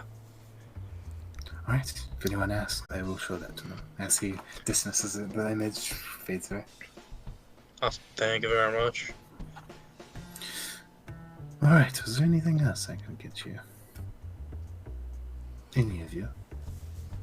Do you know where we can get gear? Or can we get gear here? I have a few items here. Not necessarily the best place for shopping around, but I might have a few wares. What are you looking for? Studded leather armor? That I do not have, I'm sorry. That's alright. I thought I could ask. But I'm sure any armory would have it. Other armories? Well, I'm guessing there are armories here, but... Yes, plenty. Alright. I have to check out one of those. At this point, he's just kind of been sitting there, like listening and kind of looking around. Sprocket, you've already seen it, but he points it out. He's like, "Oh, by the way, Rocky is he knows a bit of magic himself. I think he was kind of like he's making a gesture to like kind of roll it on, and Rocky kind of picks it up. I was an adventurer, yes. I'm a bit retired now, but I used to be a sorcerer myself. Oh. I try not to bother with doing too big of casting, but if you need any magical assistance, I do have a little bit of capabilities left.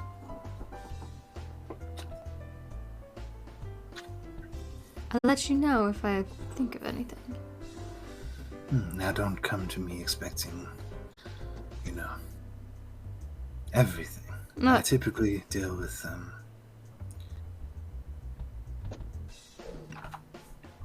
illusionary magic.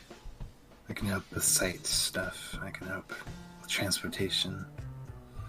I can make you invisible for a bit if you need it. I can also charm a little bit, but unfortunately I really only keep that to myself. Actually, Mal has a point. Can I ask if he knows locate person? I do not. I'm sorry. Oh, I was about to be real sad. Also, locate person's only 1,000 feet, so I probably wouldn't help you anyway. Fair. The god from the sky whispers. I would like to ask the man a question. Sure. Where would one go to sell jewels? Really, any store should do. The jeweler, maybe? Jewelers, any general store as well would most likely work. Alright, where is the nearest jeweler by chance? He gives you directions to the nearest jeweler. Thank you. It's a very big city. There's plenty. You can sell these jewels if you want to. Could I like gesture to talk to him Honestly, aside for a minute? Oh yeah, for sure. Honestly, if you want to, anybody that has gems, if you just want to switch that over to gold while you're in this town, just go ahead and do it. It's fine. Okay, yeah. So, this like when you're in a safe place like this, if you want to just switch that to money, absolutely go for it. Also, literally everyone except me. I don't have you're the only one that didn't find. Oh yeah, no. 150. That goes for you too, Vale. If you want to sell those items, then go for it. Amir just talked, right? Yeah. Okay. You're just gonna do a quick you just don't talk much, do you? No. It's Alton I mean, I all can. over again. It's Alton all over again. It's Alton. I just haven't had a reason to. Okay, so you gesture him to talk privately. Yeah. Kind of eyes you for a second. Seems a bit suspicious, but then he just gestures and for you to come to the back. I follow him. Okay. Follow him to the back. As you get into a pretty private spot, he looks to you. Okay, this is going to sound crazy. It's crazy. I'm not from here. Well, that is not as crazy as you think it sounds. No, I mean I don't belong here. Like in this world. Okay. I woke up in this body, which given does kind of look like me. With I thought I was an elf at first. I don't know what the heck a tiefling is, but that's what I've been told that I am. And I don't know anything else. I was walking on the pier, drinking some coffee, and then sploosh into the ocean I go and I wake up here. Hmm. And you have no memory of this previous place. Nope, but I woke up around 3 dead guys. I see. Well, there's unfortunately not much I can do for you. I could read your thoughts, but I doubt that's going to help. Have you ever heard of anybody else being transported into this place by some weird means? I cannot say that I have. It's unfortunate. Okay, well, looks like I'm stuck here for a while.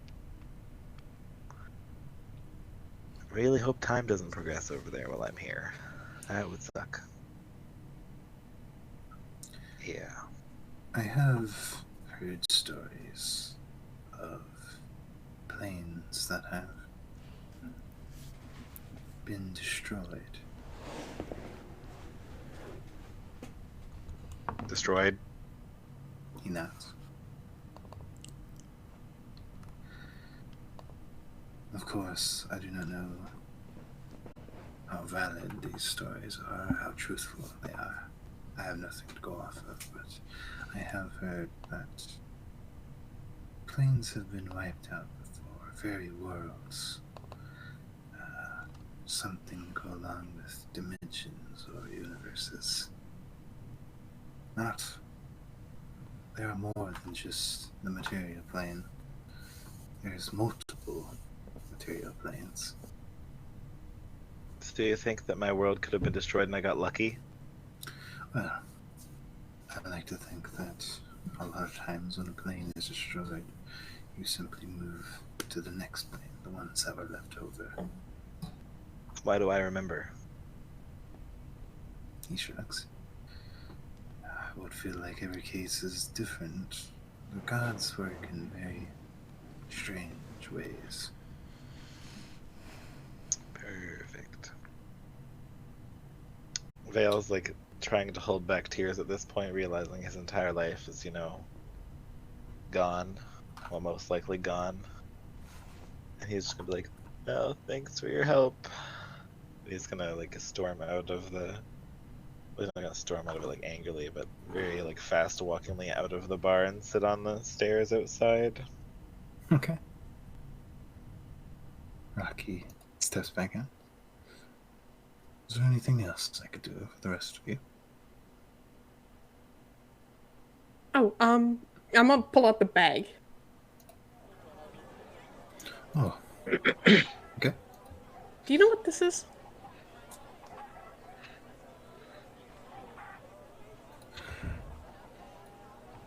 Kind of looks at it.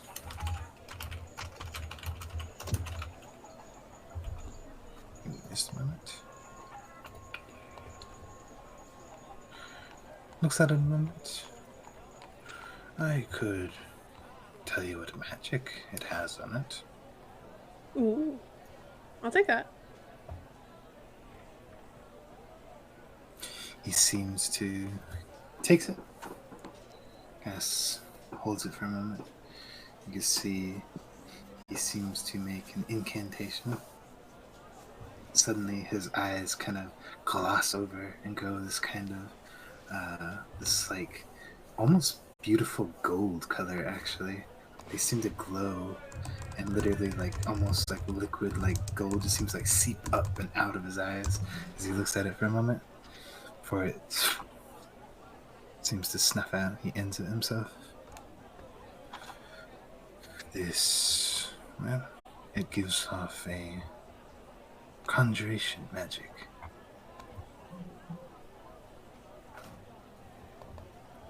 Huh. Thank you.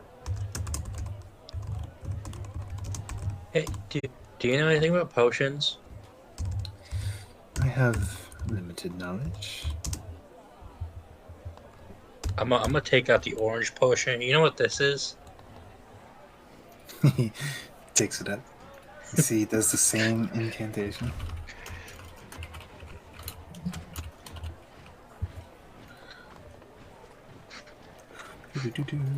We're just using him as Wikipedia right now. Yeah. Here it is. Yep. Kind of. His eyes glow again. He looks it over. Finally, they snuff out. Yeah. He's giving off evocation magic. If I had to guess, he would have a potion of fire breath. Oh. You can make things go boom. Hands it back to you. Thank you very much. Also, do I gotta like do I have to like register for it, or just that would I just be an adventurer? Because I'm not gonna lie, I was looking over your quests up there, and that one with the guy's house seems fun.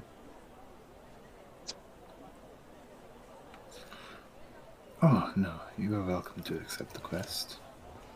If you would like. You would have to speak to him, of course, for the reward. I will turn excitedly to everybody and give him a big smile and kind of like hop up and down my tippy toes while I'm on the stool. Okay. He also looks back to you, Amira. And I forgot what school of magic was for a second, but Conjuration. yeah, no. He looks to you, and it's like, I'm not sure exactly, but if I had to guess, probably a bag of holding. Very. Thank you. Nods. Also, I apologize. The description was different than what I thought. There's not a void when you open it. It is just an empty bag. Alright. So when you open it up, it just looks like an empty knapsack. I want to But reach it is- into the knapsack. Sure. Yeah.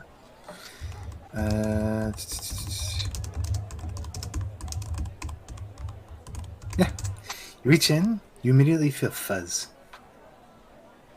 Like, as you like reach in, you just get a handful of fuzz. It honestly feels like if you were petting the cat that was on the table in front of you. Is this? I want to pull it out. Okay, roll me D8. No. Oh, this is gonna be either very cute or very unfortunate. What do I get? 4. What do I get? Take hands to the bag, man. You guys watch.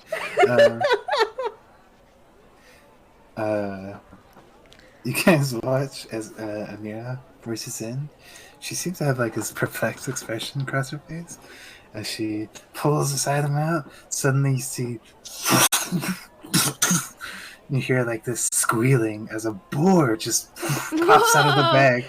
I am Starts to so like sorry. squeal, start to run around, and you see like a lot of the people immediately are kind of like, "What the hell?"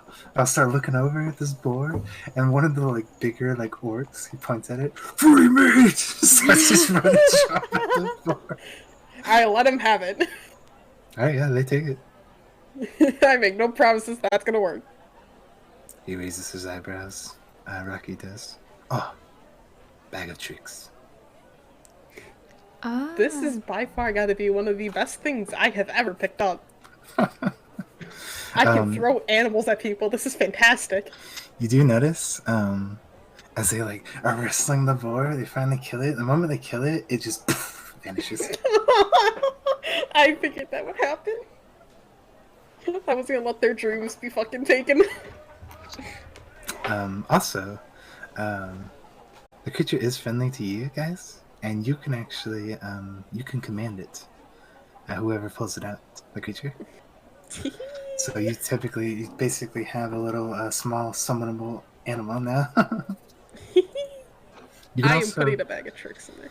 when you pull it out, you can also throw it up to 20 feet. So if you want to summon it 20 feet away, you can do that too. What color is the bag of tricks? Gray. Okay. Just wanted to make sure.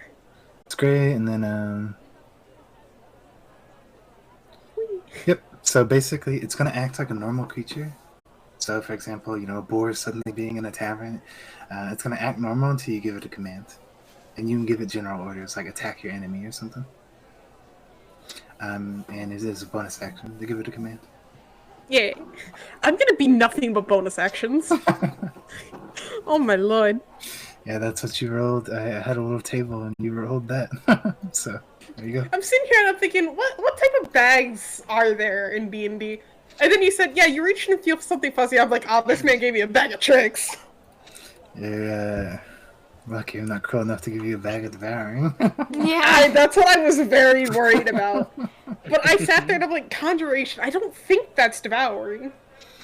Well, yeah, that's what I'm mistaken. At first, I was like, oh yeah, it's conjuration, so I'll throw him off. But then I got to looking, and I think bag of holding is conjuration too, so... Yeah, so it was one or the other, and I was very confident that no matter what, my arm was going to be fine. Yeah, usually the way I describe it is bag of holding has like a void-like look in its pockets. But I got to read in the bag of tricks, and it just looks like an empty knapsack. Yee. So. I will happily take this. By the way, I've used one of these, so I gotta... Yep. So keep in mind, also the bag has 3 charges, basically. 3 charges a day. Yeah, once you use all 3, you can't use them until the next day. It doesn't disappear or anything? The animal, no, the bag? No. Yeah, no, the bag, Yeah, please. Yeah, bag stays. Animals will stay for that whole day as well. If they're reduced to 0 hit points, they disappear, or the next on, they disappear. But I am excited. And I don't think... Let's see. Yeah, there's no stipulation, so technically you could summon 3 of them at once. So you could be like, boom, boom, boom, have 3 animal companions to fight. I'm not gonna summon them in this. No, here. but I'm talking about for future uses. Oh yes. So. Oh, I'm about to. There's some good options. Wolves, actually. anybody? A panther, direwolf, giant elk. This could be really a giant badger. This could really help in the battle. If you got 3 panthers, like, oh my god. My bag. But yeah, that's what you have. All right. So is there anything else you guys wanted to do while you're in Rockies? Well, I'm still looking expectantly at the party, Oh yeah. seeing if they would like to go on this quest with me. Oh yeah. What is the quest? The dungeon in the basement? No, some dude summoned something and it's Oh. fucking up his house. Oh, that's That one one. you're looking at. We can kill it. Local casters. Yeah, local caster. Yeah, How much is it? I think I said 500. yeah. You said I think that was the most expensive one. That's why I looked at it first. And it I'm splits not evenly. there. Yeah, But, you guys want to go fight a beholder? money good, but also items in dungeon good. Yeah, and the reward did specify that anyone for the tavern dungeon, you get paid, what was it, 200? I think? 200 plus whatever's in there. Yeah, 200 plus whatever you find in the dungeon. Why not both? Well, I vote dungeon first, then kill weird thing, because if level up get banishment spell, easier to get rid of summoned thing. I argue dungeon. I want to do that. I'm not there, but I am there. I was at the same thinking time. get the summon thing first because it's fucking up his house. So it could be like, "Hey yo, we're fighting it, and it's fucking up your house. We got rid of it as fast as we could. So like, you we wanna." He also said that the more gold it is, the more dangerous it is. So if we start out a little bit low, Well, no, and then that do was, something a bit higher. that was more of, he was talking about the smaller reward you pay, probably the shittier adventurers you're going to get, Oh, Could- so I'm basing the logic off of that. Yeah. So basically, a high-level adventurer is not going to be like, oh yeah, I'm going to do this 200 gold quest. But yeah, same goes in reverse. The higher the reward, probably the more dangerous it is. So I say we do the dungeon first. Worst comes to worst, we get the goodies, And maybe some of the goodies will help us kill whatever the heck we need to kill. Oh, okay. See, Sounds I like knew a you'd see my way. solid plan.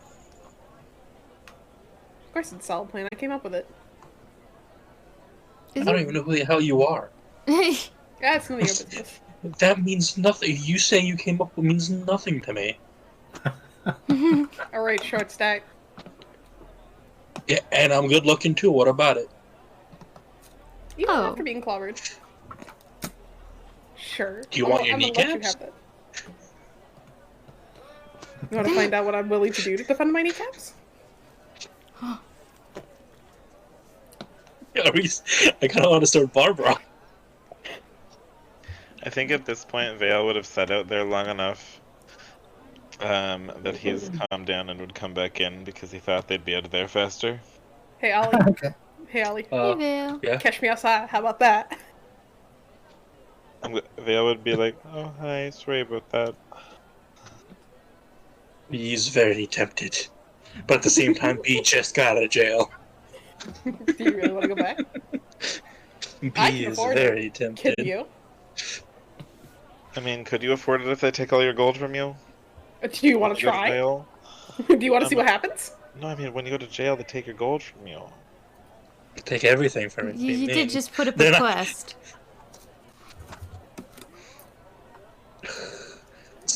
Go do the fucking dungeon. That's what I thought. Take your kneecaps when you're sleeping. You wish.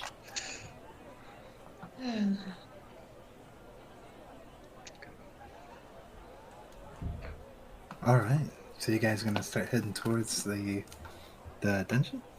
The dungeon. The dungeon? Gotcha. We're gotcha. gonna enter the dungeon. The dungeon. Oh my god, I could enter the gungeon. No! So Yes! as they're walking, I'm just gonna be like, so, and I'm gonna Being I'm gonna explain to them because I'm like, I'm stuck with these people and I'm stuck in this place, so I'm just gonna tell them what happened and they can believe me if they want. So I explained to them how I was kind of poofed into this world Hey, me too. and I don't know how to do anything and I'm terrified about everything and absolutely scared, dying. Okay, yeah, not me too. Then again, I also used magic and have no idea how to use it, so some advice would be useful. Ahem, ahem.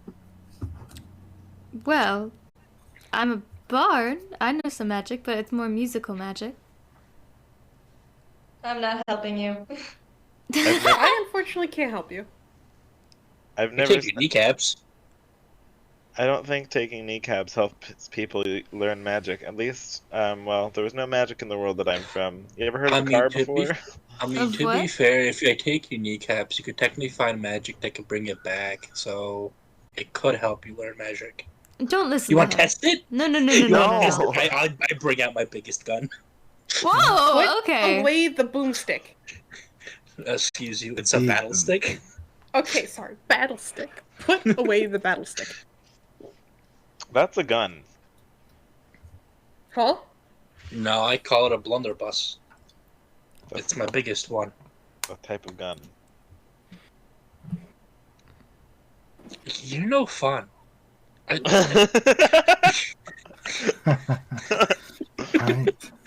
You know what? It's not my and I'm just annoyed at the fact that I'm stuck here and it's showing. Maybe if I die in this world, I'll go back to my old one. Maybe don't test it. Can't confirm. There's only one way to find slowly out. turns around. B. No, no, no. But also that bar guy did say that my world could have been probably destroyed and I just got lucky to go poof. So you have a death wish. No?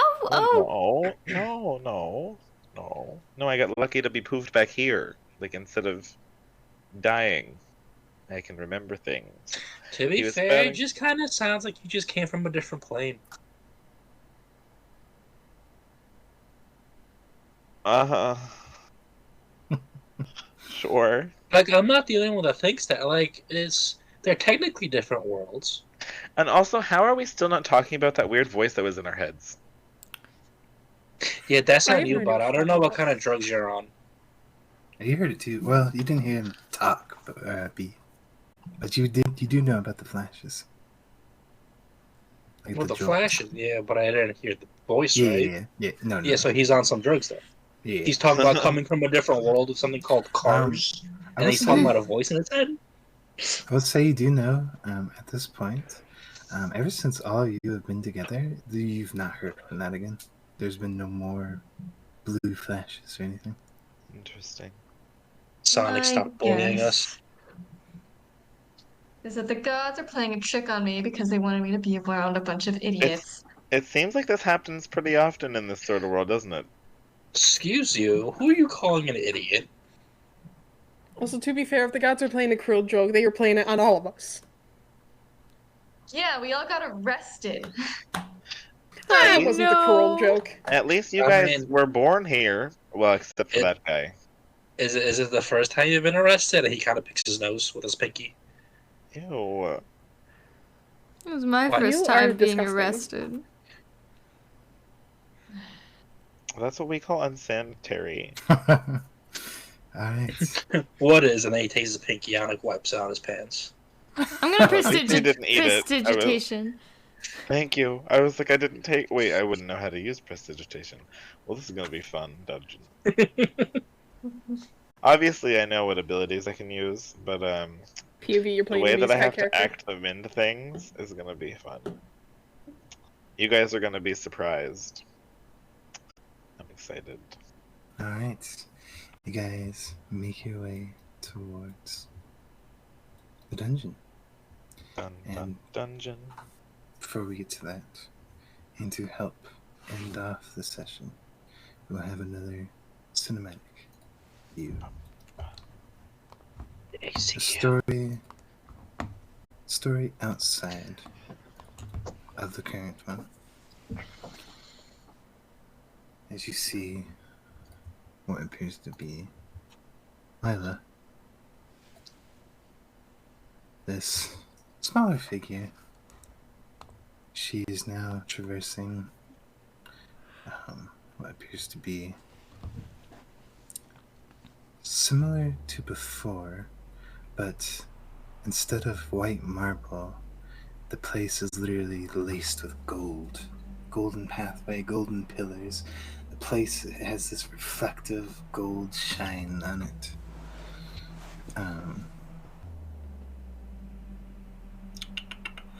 As let me get this real quick.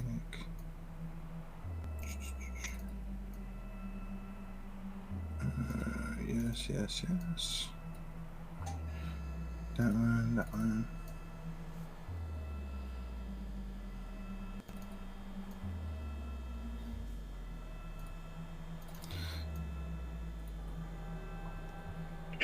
Okay, and I need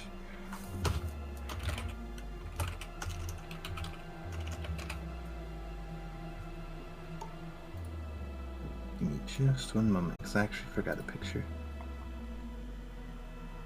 Good job, Ace. I'm sorry, I didn't mean to. God damn it, Ace. I didn't mean it, I'm It's supposed to be a cinematic. I'm sorry. You're ruining the illusion. The immersion is ruined. Immersion. There we go. The immersion. I'm gonna show them to you. Hey. I'm gonna show them to you anyway, so it doesn't matter. I prematurely showed them, but that's fine. You watch as Lila is walking down this golden hallway. She seems to approach this kind of end where it kind of becomes a circular, almost tower. She seems to kind of smile and seems to take her hand, kind of crouch down and press it. And you see the floor has a symbol. It has the symbol of very similar to this mask that Calcule is wearing. Followed by like this shining six-pointed star behind his mask. She presses to it, and you see similar to how she did to the Solar. The ground starts to turn to stone. It cracks away. But immediately You see there's this kind of harsh kind of flashes, her hand kind of snaps back. She kind of grumbles. And you can see there are a multitude of lines that seem to glow along the symbol, kind of go along to to all these 6 points. As dots appear and they glow, you can see there are different colors that seem to emblazon as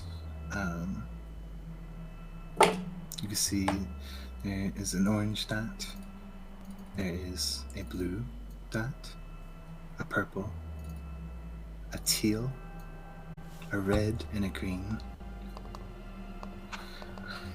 As this illusion, this mirage of Calcul, who is a god that appears to wear this mask, these golden robes, golden gloves, golden boots, everything on him shines with this brilliant gold, and a long staff to kind of go along with it.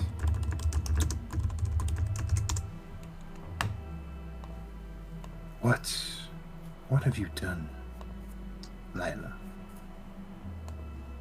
And she kind of seems to groan and pulls back. Oh, Calcul, you and your little playthings. Please, don't delay the inevitable. I am coming to kill you. He seems to look down on her, kind of in this annoyed manner. We will see how far you get with that. His illusion seems to kind of dissipate. And she kind of, it's very kind of angry look to her. Oh, I will. She kind of looks to each and every one of these symbols. You and your damn elements. She looks and looks. Her eyes settle down onto the blue one. You and your elements of war. With that, we'll end session 1. Lame. That's the title of the Literally, campaign. roll credits.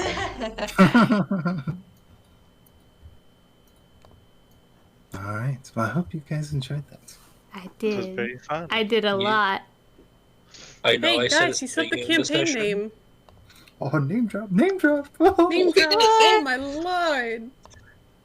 It was fun being able to play a character that is different. I know. Yeah. I Or at said least it